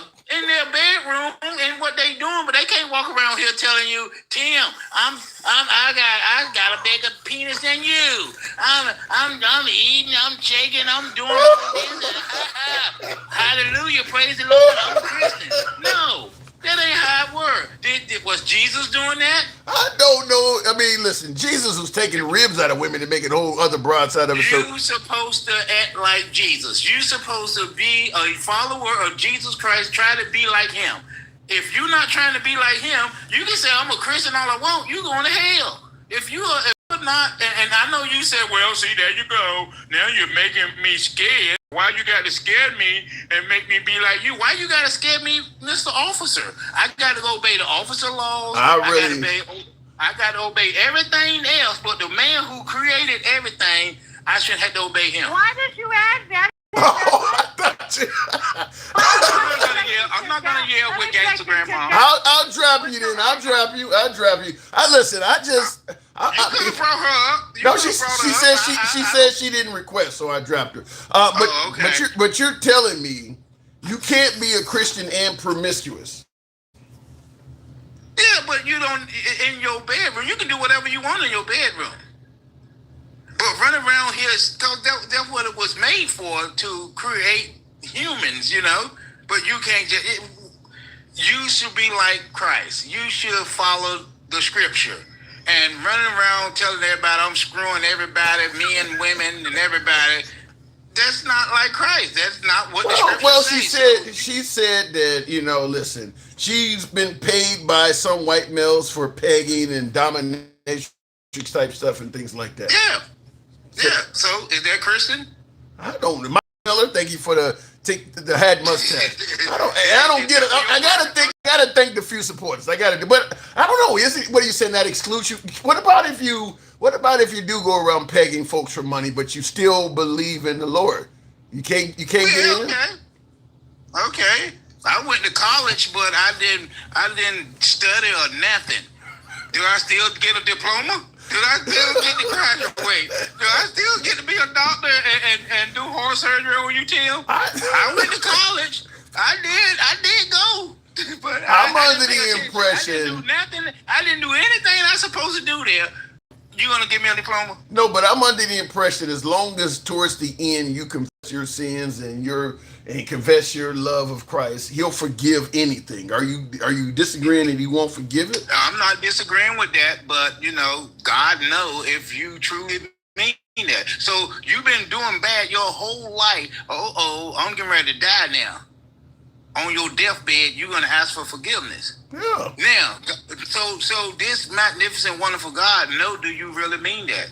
He know do you really mean it? So are you going to heaven? Because let's say you did all of that and correctly you heal. You healthy again. Are you going to continue being a Christian there? Well, let's say when Gangsta Grandma. You know the answer to that. Well, let's say when Gangsta Grandma gets to be 70 or something like that. All the pagan and dominatrix stuff is out of her. So she really now she's confessing her love of Christ. Can she get in? Yeah. Right. If she truly do what you say she gonna do, and she done and over with it, and because he is a forgiving God. Right. But if you're gonna take that chance and hope you make it a 70, so you can say, okay, now God, I'm ready to play your game. That's up to you trying to play that game. I said that when I was young. Look, Mom, all my family members trying to tell me to be a Christian. I'm gonna wait till I get older, then I'm gonna do it. But right now, I'm gonna smoke weed, drink beer, and hang out with these women. Now I'm 54 years old. Well, then let me ask you, because you're talking Christianity. You would be the one to ask this, my poll question, which I have on YouTube. Does Muslim politicians at the national level concern you? Now, you're a Christian. Do you having the idea of having a Muslim governor, a Muslim, senator, Muslim congressman, potentially even a Muslim president that believes in and confesses to Allah? Does that concern you at all? Is he gonna lower the gas price and give me a raise and health care and all that other stuff? Because I don't care about what he's doing in his household. Yeah, but what about at every speech? They always see. I don't care. Hold on. What I care? So if he's instead of saying, God bless America at the end of the State of the Union, they say Allah Bless America. No big deal. I high five and say "Assalamu alaikum." What Donald Trump said after every speech? All y'all dumb and okay. Let me tell. Hold up. Black people is horrible. You're not gonna disrespect me and tell me I'm not. I'm not disrespecting you. You say I'm not a Christian. I am a Christian. Just because I said I did some things, that does not make me less of a Christian. Wow. So if you were such a so-called Christian, right, you wouldn't be up here talking about me and judging me. I'm not talking bad about it does say not to judge people unless you're without sin. And sweetheart, you're sitting right now. And sweetheart, you're on a platform that we should not even be on. Because if you want to get technical, we should not be on any kind of networks. Because you want to say we had to follow God. God didn't have us on no kind of platform. God don't want you. Wait. Or anything. So please, hush me with, because I pegged somebody, and it's you motherfuckers are the worst of the ones. Because the Christian men are the ones that like to be fucked in the ass. Let's go there. You heard her, Tim? I'm laughing. Listen to the Christian, Tim. I am a Christian. Listen to the Christian. I'm calling out you men, Christians. Listen to the Christian. What are you talking about? Listen to the Christian, Christian, You guys are the ones that like it in the ass. Who, the But wait a minute. What are you talking about? The white ones are the most and the worst. And they are the Christians. So miss me with, I'm a Christian and I follow Jesus. Well, I guess, because honey boo-boo, they the ones that was paying me thousands of dollars. Whoa. 15 minutes. So Gangsta Grandma. What are you talking about? Gangsta Grandma. Listen, okay, for 1 second, please. Those people that you were calling Christians, I'm saying they wasn't. I'm saying how that. about the pastors of molesting our kids? Hold up, Gangsta Grandma. So don't come at me telling me who's a Christian when we got Christian pastors molesting our kids. I was getting ready to tell you that. The pastors. What I do in my bedroom as a Christian is my business. Do not tell me I don't follow God. Because you know what? I follow God. I feed the poor, I clothe the poor, and I do a lot more than what these other Christians be doing. So do not tell me that I'm not no Christian. That's all you have to do? That's all you have to do is feed I follow God. I know my Bible. I know we got 66 books in the Bible. Plus the extra ones. If you really want to get to know. Satan know the Bible better than anybody. Okay, you're so godly like, then why are you up here talking to me? If you're so godly like, why are you judging me? And I guarantee you're not without sin. I'm not judging you. I'm not judging you. I'm judging the fruit. I'm judging the fruit that you are bearing. I'm judging the fruit you are bearing. I'm not judging you. I'm just saying. What kind of fruit are you bearing? Listen to the Christian. Listen to Tim, have you heard me saying this stuff like that yet? Ever on your page? Have you ever heard me speak like that? Shut your ass up. My hands are up. You know what? I'm sorry. You know what? Never spoke like that. You know what, Tim? Thank you, JPT Farms. You know what, Paul Bill?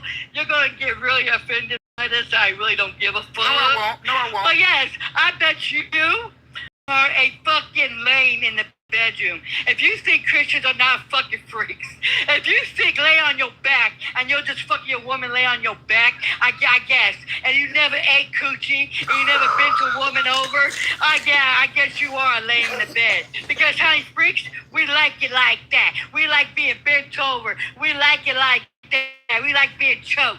Christians, we are like that too. So I guess you're just a lame in the bed if you think that a woman just spreads and you just up on the shit. Hey, Tim, what did I say? What did I say? Shit, honey. Hold up, gangster. Hold up. Tim, Wow. what did I say? I don't know what to. I don't even know what. I don't even know how to respond to that. Hold up, gangster. I told Tim you can do whatever you want to do in your bedroom, but this is nobody else's business. That you don't go around telling Christians. You don't think that don't the pastor have babies? What do you think he doing? The pastor has talking about. What I do in my bedroom is me. You telling everybody. You judging me on what I do in my bedroom. You telling everybody. Is it That's your problem. hold on. Let me. Okay, hold on, gangster. Pobo, let me ask you, Pobo. Is it a sin to tell people what you did in your bathroom? And Mike the Sailor, thank you. Why should you? That's between you. That's between you and your woman. Yeah, but what if you? What do you say? So you said it's between you and your woman. So it's a sin to tell somebody what you guys did? It's not no sin. Tell me the sin. Let me hear his answer. I believe it is, because that's like. What? Hold up, please. Tim, ask me a question, gangster. Wouldn't that be like pornography? Now you running around telling people about your sex life? No. So wait, hold on. So let's say for example, hold on. Let's say I'm talking to one of my boys in the locker room after working out, and I'm like, man, I think I'm getting old, man. My shit ain't working no more. Man, my woman, and I give him the spill. I'm telling them what we was doing. I mean, is that? That's not no sin. So you telling well, you confining to your brother. He's just a lame biscuit. You making Christianity hard, man. You confine. Because I had a coworker. Baby, I'm sorry. You want me to come over and show you a few things? You don't want. Yeah. What are you trying to show? It got too many miles on it. I'm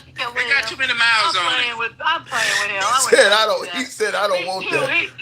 He's too much of vanilla for me. I mean, I might give him a heart attack. You know what I mean? Did she say I'm vanilla? Yeah, she said you vanilla. You vanilla, honey. You vanilla. I'm a black man with dreads down my. That ain't what she mean. That ain't what she mean. No, that's not what I mean, baby. You chocolate as hell, but you in the bedroom. That's what vanilla means. Oh, well, maybe I am to you. Yeah, you're vanilla, baby. Maybe I am. I bet you nothing. You don't even know what the reverse cowboy is. I guarantee you don't even know what the reverse cowboy is. Good God. You're making Christianity look bad, my Negro. Not all of us is a fucking vanilla, baby. Listen. I'm sorry. Gangster. What do you want, vanilla? You want to show you some chocolate, baby?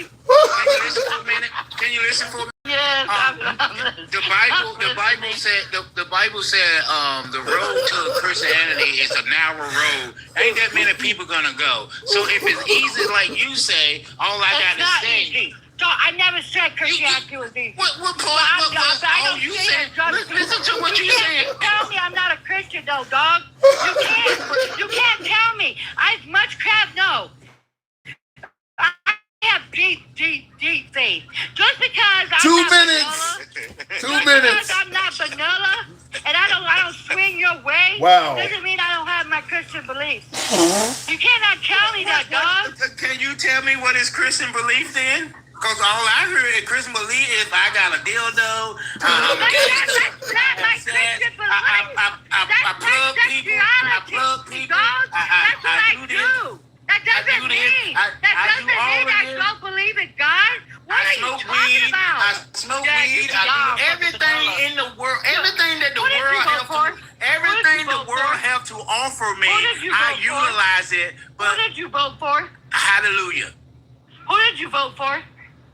Well, I only voted one time in my life, and I hate that I had to do that. But I did vote for Kamala Harris. Why do you hate that you had to vote? And I have to hate to vote, though. That's not like I'm talking the right. Because as a Christian, like I have told Tim before, I do not give no man for credit for anything that I have accomplished in life. Because like I said, I'm 54 years old. So Tim voted for Kamala Harris. She did not win. She did not. I voted for her. Did your vote count? Are you happy with your vote? Because we have. Happy with my vote. So I sure am happy. You voted for. I voted for a black woman. Yes, I am. All right. But if I wouldn't have voted, I still would have got the same resource. But Tim would have said, "Well, since you didn't vote, you might have well said you voted for Trump since you didn't vote at all." I am absolutely saying that. I'm absolutely saying that. I did not vote for Ronald Reagan. I did not vote for freaking Joe Biden. I didn't even vote for Obama. I did not even vote for Obama. You don't have no voice. I gotta move it on, folks. I gotta move it on. We'll wrap it up. I'll be back though after a while. All right, I got you.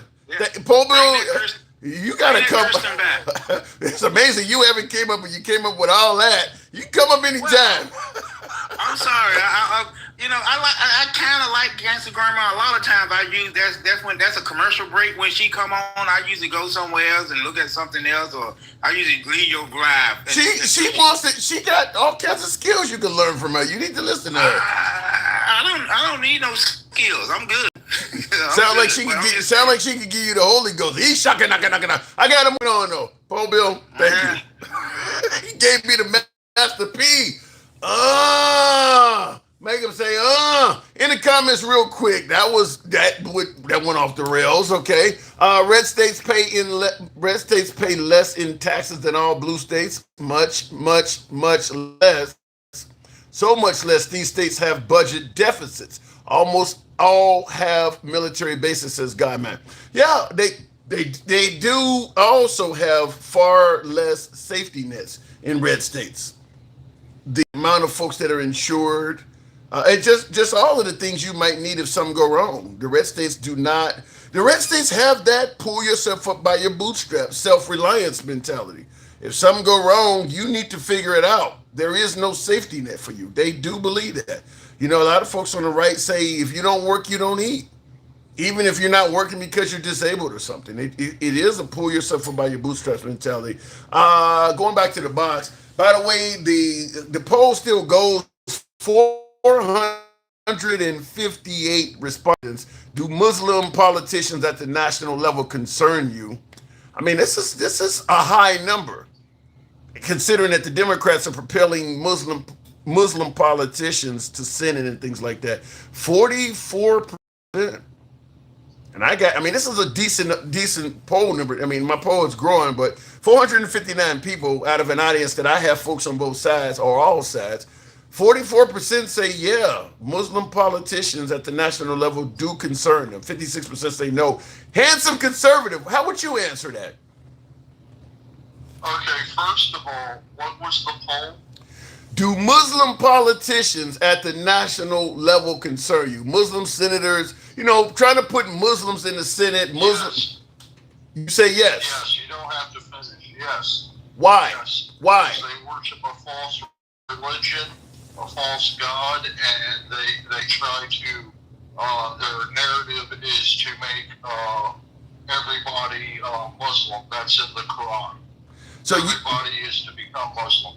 So you believe that's actually in the Quran, but can I? The reason I came up. Wait. Before hang on. Okay, go ahead. Before you, and we'll get into your reason. I just want to make sure I get clarity. You believe the Quran is a false? You believe Allah is a false god, and what's coming out of the Quran is a false religion?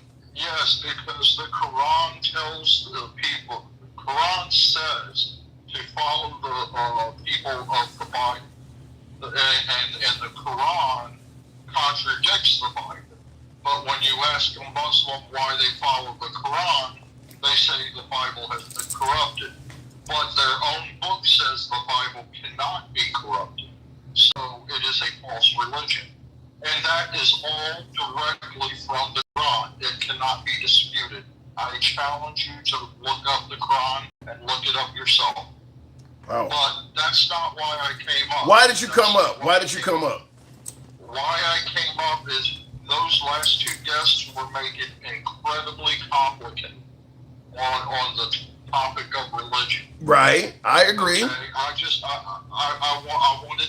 wanted to set it straight from the Bible, which is what you always do. Don't listen to your opinion. Go directly to the Bible. Oh yeah, but anybody who's Christ, but when Jesus Christ. Your discussion of the Bible is based on opinion. Everybody interprets that book differently. No, if you let me finish, I can Okay, explain. go ahead. The Bible does not change in the basics. Okay, Jesus Christ said on the cross, "It is finished." Everything that had to be done for your salvation has been done. Works will not get you into heaven. Good deeds will not get you into heaven. Being freaky with 3 people in the middle will not get you into heaven. The only thing Jesus Christ asks is that you put your faith in Him and His finished works for you. It is a gift, not of works, but by faith. Okay. Period. Full stop. Blank. Well, I don't know. Like I said, I'm not religious. It's just hearing them talk, hearing you talk, it just complicates it even more for me. Okay. I mean, it's not complicated. You need to ask yourself this: if Jesus died for your sins, okay, for everybody's sins, right? And He said, "It is finished." Everything that had to be done has been done, and every Bible in the world says you are saved by. It is a gift by faith, okay, grace. That is all you need to know. You cannot work your way to heaven like Muslims believe they can pay for their sins. You cannot pay for your sins, otherwise Jesus wouldn't have needed to die on the cross for your sins. How about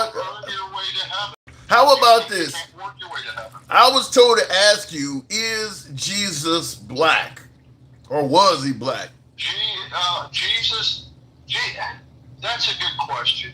I would say Jesus was Middle Eastern. I wouldn't say he was black, but I definitely wouldn't say he was white. He had hair like wool, so Jesus was. Damn it! I can't think of it right now. Jesus was Jewish. Okay. Basically, Jesus was Jewish, but he was not white. All right. So the whole there are white Jews, there are black Jews, there are Jewishes of different color, but in the Bible, every Bible says he had hair like wool. If you want the best way to find out, don't look at the King James Bible or any other Bible. Go straight to the Ethiopian Bible.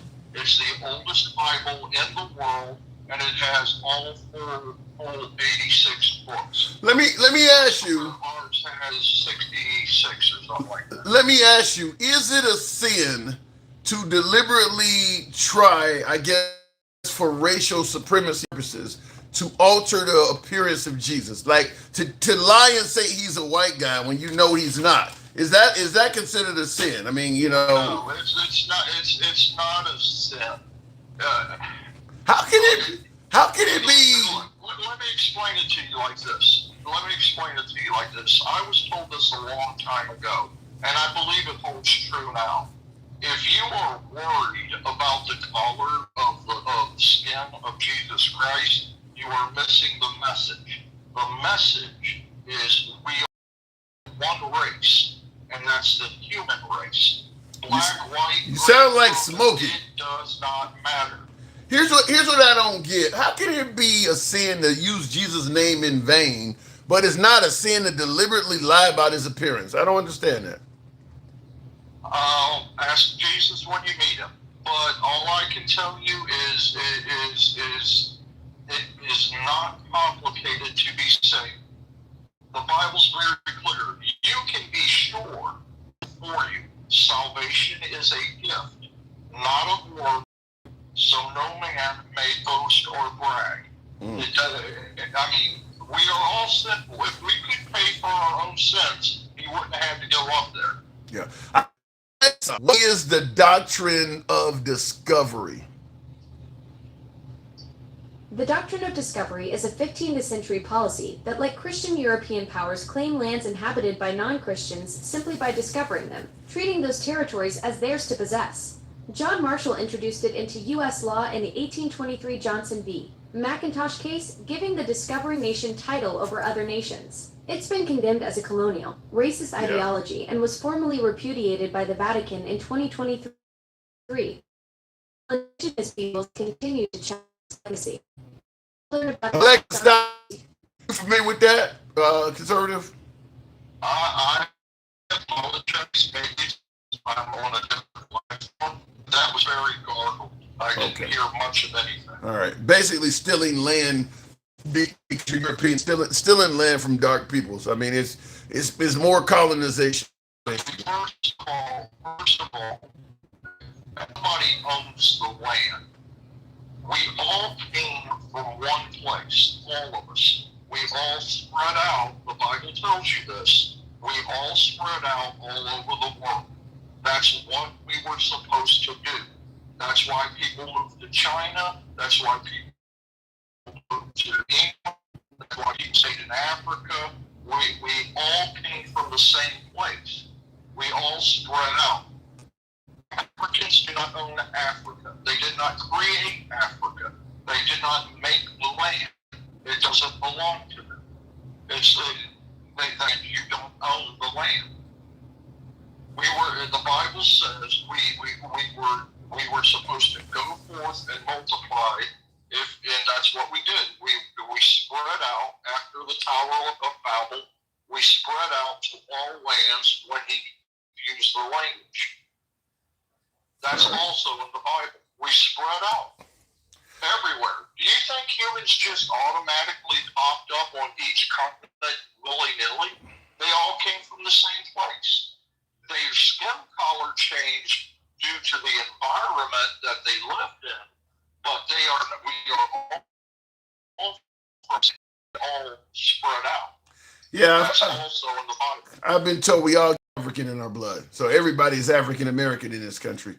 That's right. That's right. So the next time somebody white privilege. Look.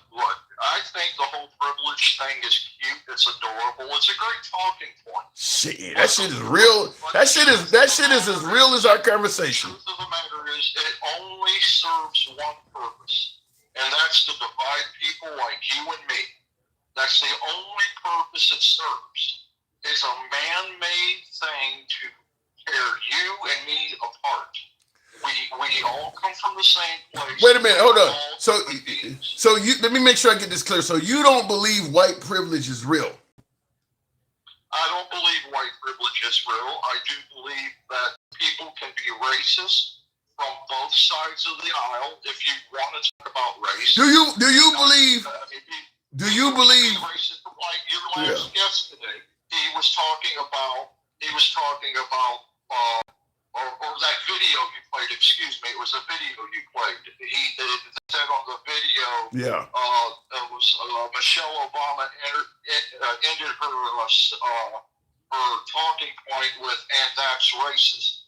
Anytime somebody ends a talking point with, and that's racist, that. Do you believe? Hold on. It's a division. Do you believe white privilege ever existed in America? No, I believe whiners exist in America. Wait, hold on. What is? I'm curious. What is when you hear white privilege? Just look. I am white, but I'm also Native American. Does that mean that I'm a victim? I'm Irish and Cherokee. Do you let me ask it to you this way. Am I a victim? What, is this my land because I have Cherokee blood? Because if it's my land, I really would like you and everybody else get off of it and give me my Well, if you see how silly that is? no, it's not silly because if you do have Cherokee in your blood, there are things that our government has done for you. They didn't do enough privilege over other people. You don't ever believe that existed. No. So if I'm born black into slavery and you're born white into freedom, you don't see you having any privilege over me at all. Human beings, because they couldn't survive as that ain't what I'm talking about. No such thing as privilege. Tim. It doesn't matter what percentage of white-owned slaves. 100% of blacks pretty much were in slavery. So then we were all victims of the 1%, but we still were going to be in bondage. Okay, hold on a second. Give me a moment. Okay, look at here. There is so-called white tea privilege, okay? It's economically, it's socially, it's everything in between. I am sick. You know what, Tim? This is why we call you a fluffer. Fuck that I fluff. That was no fluff. No. I'm not going to. Okay, redlining. What's redlining? That was what, Tim? Everything a white teen man done. We all, our black asses was what? Well, our ancestors were what slaves? They owned us. Come on, Tim. If they were walking down the street. Yeah, I can hear you. Okay. I'm gangster grandma, miss y'all. Tim? He's talking to you. What did he say? I couldn't even hear him. Repeat that, conservative. I said, I'm gangster grandma, I missed you. I bet you did, you fucking buttercup looking, fucking buttermilk, dirty ass biscuit. Let me break this shit down to you. You uncooked buttermilk biscuit. Let me tell you, there is white privilege, dog. There is white privilege, okay? You may not like it. You may not like what your ancestors did, buttermilk biscuit, but it is some white privilege, Pookie and Ray Ray's. There really is some white privilege because you can walk down the street. You can walk. Look, I'll show you what white. I can show you what white privilege. Okay, is. let him answer you. No. Look, I'm gonna give you an example of what white privilege is. Is it the white person that I have in me, or is it the Native American that you say? Oh my God! It's the fact that our society. It's the fact that our society treats you like you're white. That's where you get. That's where the benefit is. The fact that society treats you like you're white. What I'm shocked about is you saying. Hold on. What white privilege is, Tim? Let me give him a good example. What just happened to a white teen privilege? Okay, there was a white teen man that had a big pew pew, right? Went and was popping people, right? Okay. And guess what they did to him? They did not unalive him. He got handcuffed. Now, if it was a BLA man that did that, they would have unalived him. That's white teen privilege right there. That's white teen privilege. You know, when a black woman or a black man goes into a bank, they judge us for the color of our skin. They ask us to do a lot more shit to get that loan. A white teen man go up in there and get it faster than anything. That's white teen privilege, dog. Holy crap, all this time I thought it was based on your credit score. No. It's not. No, it's not. Okay. You know what they did to black people? You know what they did to black people? If we had our pictures hanging in our fucking living room, they would have gave us a lower score and appraisal for our home. Something that was said, and you know, I mean, I get that some people need to be divided, but I'm not one of them. Okay? Right. Now, you and I, conservatives, certainly, look, if the argument is being made that whites have no privilege in modern times, we can debate that. But for you to say that they didn't even have privilege during the era of slavery, it is shocking. I don't know. I mean, if we. No, I'm saying, well, because you misunderstood what I was saying. I was saying the very rich that actually own human beings. Now listen to what I'm saying. The very rich that actually own human beings had privilege. But there are just as many poor people that were white that didn't own human beings. That's still, but because no. No. You're wrong. You're wrong because you're wrong because even if you were born poor during that time, you still had hope and a possibility. As a black person, you couldn't open up a business. You couldn't roam the country. You couldn't get a loan. There was no hope for you to climb the social ladder. You like J.D. Vance being born poor in the Appalachian over with, but you said in those days there was no privilege. Tim, Buttercup, go. Black people had to go and fight and get our shit beat out of us to get our fucking rights to vote. That's white privilege right there. You know what I mean? Everything was handed to the white man. You know what? The system was made for the white man. That's white privilege. Can do anything that I can do. Well, yes, you can do anything that you can do, but I'll just tell you this. The statistical probability of bad things happening, like with police interactions and the way the system treats you and stuff like that, the statistics still favor you over me. I'll give you me as a person, me as an example.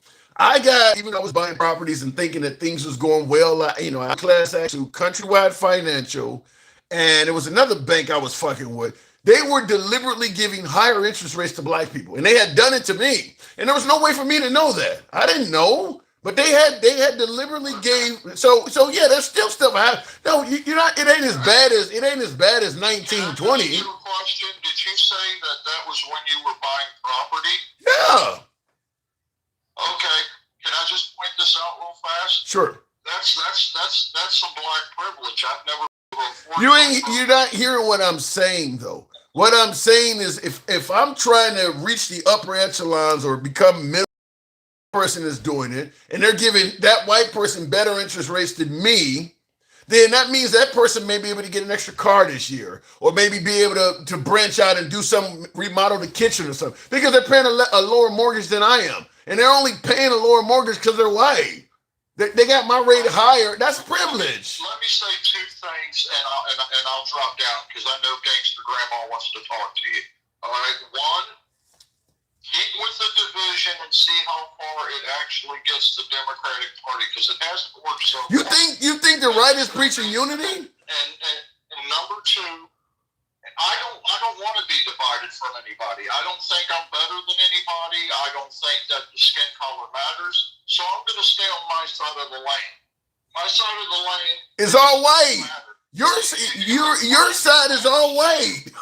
You're a conservative. Your side is all. If you're saying you don't want to stay divided, you should be. The Democrats is the party that looks like the fucking rainbow. Your side is all white. You're gonna, as long as you stay on that side. No, first of all, my side isn't all white. There are several Mexicans. They're not white. There are several African Americans. They're not white.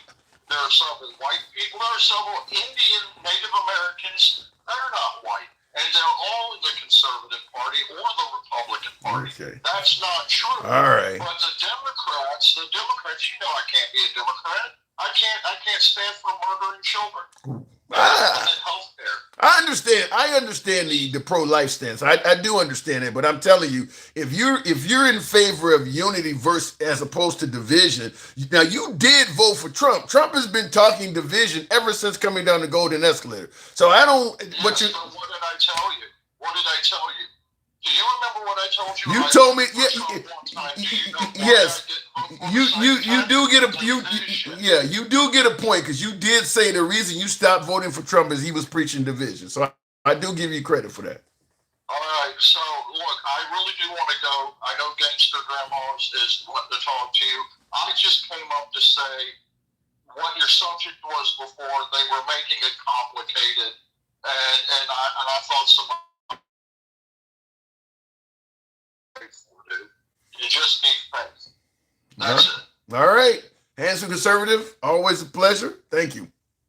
Tap the screen, get the likes on up to 160. You know what, Tim? Talk to give me. Me my 10. You got 5 minutes. No, give me 10 minutes, because I gotta get. You've been talking to him. You've talked to him as well. I got 5. You've been talking to him. No, I'm talking about. No, I want to spend 10 minutes with you. Talk. Just talk. Let me tell you something, Tim. For real. I can't stand the white people saying there was no such thing as white privilege. On God, that's why I go off on their asses. They're ignorant. They're fucking ignorant. You know what I mean? Come on now. Now we got America last. Yeah, we're all last. We are the laughing stock of the world. Everything that this man has done for him, not for us. If I want my tax dollars to go on people to get food stamps, that's what I want my tax dollars to go on. They took Gangsta Grandma down. Oh my goodness. It's your boy Tim, the handsome liberal. I ain't seen, you guys ain't tapped the screen in a while anyway. They don't like Gangsta Grandma. They don't like Gangsta Grandma at all. Those absolutely was and is. Look, I'm going to make it clear. I don't push back like Gangsta Grandma. I don't cuss out my guests and disrespect folks, which is why she said I wasn't pushing back on Handsome Conservative. Handsome Conservative, we have a different opinion politically, and I don't mind that. He supports the program, and even if he didn't, I believe in free speech. But I vehemently disagree with his stance on white supremacy. Or not white supremacy, but on white privilege.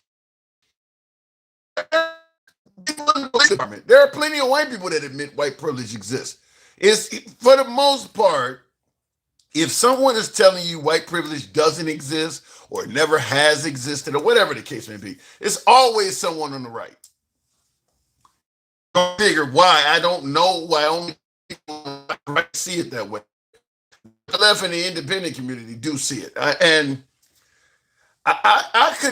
I'm willing to debate what level does it like for instance, a lot of my folks, like Gangsta Grandma just said, and I think Stick the Rule is another one, who believes that white privilege versus black is so bad that a black person can't do this or can't. I don't believe there's anything a black person cannot do that a white person can.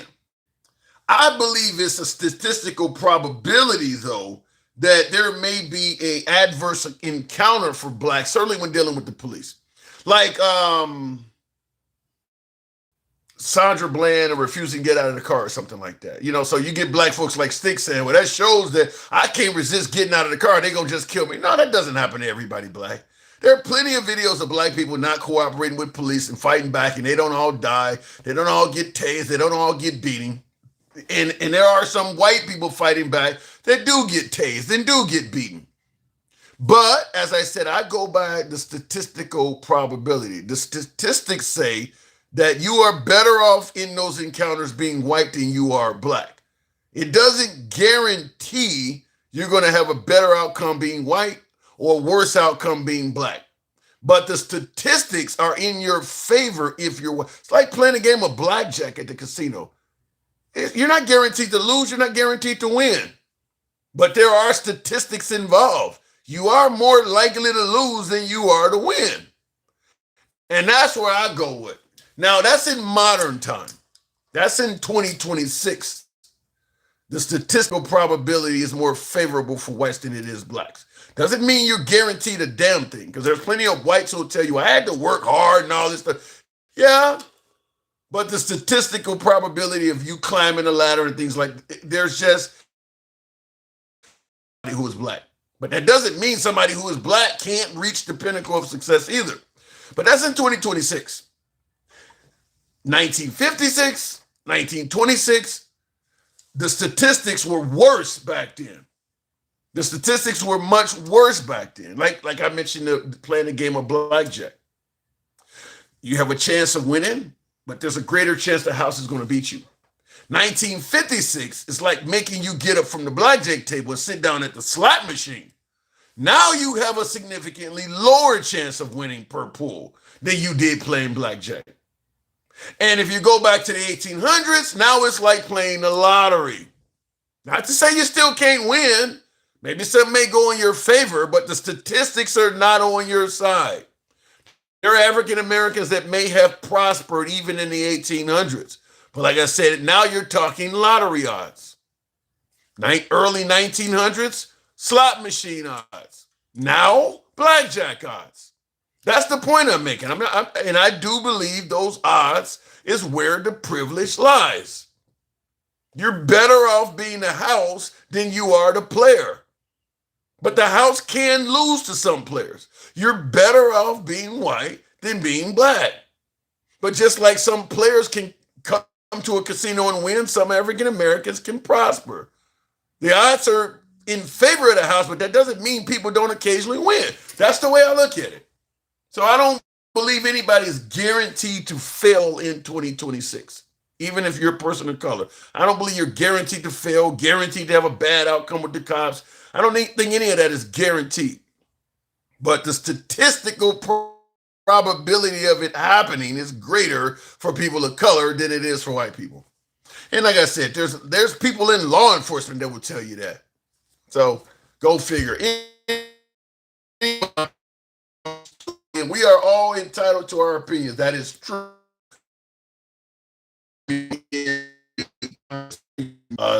Super chats before I wrap it up. I don't think I did, but look, some people ain't gonna. There are plenty of people back in during the Martin Luther King era that were denying white privilege even then. You can go sit in any restaurant. You can go drive through any neighborhood. How the hell are you gonna tell me you don't have privilege over this guy? Like handsome conservatives said, only 1% of white people own slaves, so we didn't have any privilege over you. Hey, all right, you can go get jobs, and you can go. There are whole schools and communities that won't let a black person do a damn thing in this community. Even though you are dirt poor as a white person, you still can go where you want without being restricted and told you can't come in this bar for a drink, you can't come in this restaurant for a sandwich. There's plenty of privilege. You guys have all heard about the Green Book. Most of you folks, I assume, have. They had a movie over it, where when African Americans traveled across the country, now that's in my parents' lifetime, so this isn't hundreds of years ago, but because there were so many restaurants and gas stations that would not serve black people, they had a book letting them know when you're traveling across country, which gas stations and which restaurants and places like that are safe to stop in, so that you avoid the minefields. Because if you walk in a gas station that does not serve blacks, there may be violence. They don't just tell you got to go. They may call the cops and you may get arrested in this unknown little town. And now you in some small town jail where worse things may happen to you. White privilege is not having to worry about shit like that. White privilege means you can stop at every gas station along the route, even the black ones. If your car breaks down in a black neighborhood, they're all going to serve you. And there's nobody in the black neighborhood that can pick up the phone and call the police, and the police come and they're angry you stopped in a black neighborhood. That's the privilege. And you didn't need to own a slave or be wealthy to have any of that. That's a privilege. You could be dirt poor, and you could stop in any business or establishment without fear of somebody calling the cops on you or threatening. That's a privilege. Nothing to do with owning slavery. So that's what I'm saying. All I'm saying is only that down since your party. I don't get what you're saying there, though. I only came up to straighten out. Thank you, conservative. I appreciate you coming up, but you did answer a privilege question. So I'm just simply saying that privilege absolutely existed, and the statistical probability of adverse conditions suggests it still does exist to some degree. Now, God mind says, so the Romans persecuting Christians wasn't white and religious privilege. Look, I don't know why people deny it. To me, look, we've moved on. We're trying to right the wrongs of the past. And the goal is to make sure everybody's treated equal. To me, that would be the best course of it. I don't know why people deny the ills of the past or, do not want it talked about. There are people who don't want, books on slavery, don't even want to discuss. I mean, I don't know why. It's part of history. It happened. It happened. Whether or not you like it, I mean, Black history and trying to restore stuff on the Confederacy. I don't know. You're fucking with history. This stuff happened. Our country, like many countries, was founded on dark colonial slavery type shit. It happened. Everybody, this isn't the Garden of Eden where the Native Americans, took the rib and made two white men, and all of a sudden Christopher Columbus came along smiling. That's not how it happened. It was dark. They raped and enslaved and murdered people by the thousands. I don't know why people don't want to tell the truth. Everybody know that's how it started. Why prevent children and upcoming generations from learning the truth? That just, they always say, those who don't know history are doomed to repeat it. And those who try to prevent history from being known intend to repeat it. I don't know, but there's no reason not to tell what happened. That's all I'm saying. There's no reason not to be honest about what happened. Because when you're not honest about what happened, then it makes it look like you got some kind of sinister intentions. Just put all the shit on the table. Prevent it from coming out in a trickle-down effect, which is what has actually been happening over the years. And that's what's been upsetting folks, is that little trickle portions of what went on come out. There's a group of people that are upset. There's a group of people that are denying what you're finding out and and then it just continues on. Just put all the shit on the table. I think if we had actually been honest about what took place in years past, we could have moved on from this stuff a long, long time ago. But every now and then you see a new movie coming out showing how some black sergeant got spit on by white members of the military and shit because of how you want to be the first black sergeant or first black ball player. Them stories keep trickling out. So this is what we got. But it should have just been all taught in its entirety in schools. And this could have been wrapped up by the silent generation. This could have been over. Well, actually it couldn't because they were still doing it too. I mean, probably at least in the 70s. Because that's that's about the time they finally stopped doing it. It's around the 70s. So it is what it is. When he pushed back, yes, they knew it wasn't black or women's rights. It was person rights, citizenship privileges. All right, Smokey, I'll leave it at that. Anyhow, it's your boy Tim. As always, I appreciate the 100. And wow, some of you folks did smash that like button on TikTok. Some of you, not as many of you on YouTube. I'll give you the end results of my poll. 515 votes. Do Muslim politicians at the national level concern you? Mamdani, what is his name? I got it written down here. Abdul Al-Said, the Democrat nominee for Senate in Michigan. Do Muslim politicians at the national level concern you? Out of the 518 votes that came in, 43% say yes. That's a lot. That's a lot. If that is anywhere near reflective of this great nation, the Democrats have a problem in Michigan. That's a lot. And it sounds like the candidate that he ran up against, he barely beat her. And he did terrible with the black vote. So even black people may have a problem with Muslim politicians because she won the black vote in Detroit. So understand that's a problem. I'll say it like this. You see how Mamdani's out there jumping in pools with suits on and shit and being real friendly with the public? This dude needs to start doing that immediately. Because if he lost the black vote, he lost it handily. This Muslim guy in Michigan, he lost the black vote as well. In fact, the DSA, these socialists, for the most part, it's wealthier white people. It's not a lot of minorities jumping, well, Hispanics. Maybe the Muslims, but it's not a lot of minorities jumping on the bandwagon. The socialist crowd is mostly white people. So they do need to have that outreach is what I'm saying. They do need to have that outreach. Otherwise, you could end up having individuals sit home, which would be beneficial to the folks on the right. And as I stated before I wrap it up, the right, if you don't want socialism to take hold, you need to offer people something more than pull yourself up by your bootstraps. That ain't gonna fucking cut it.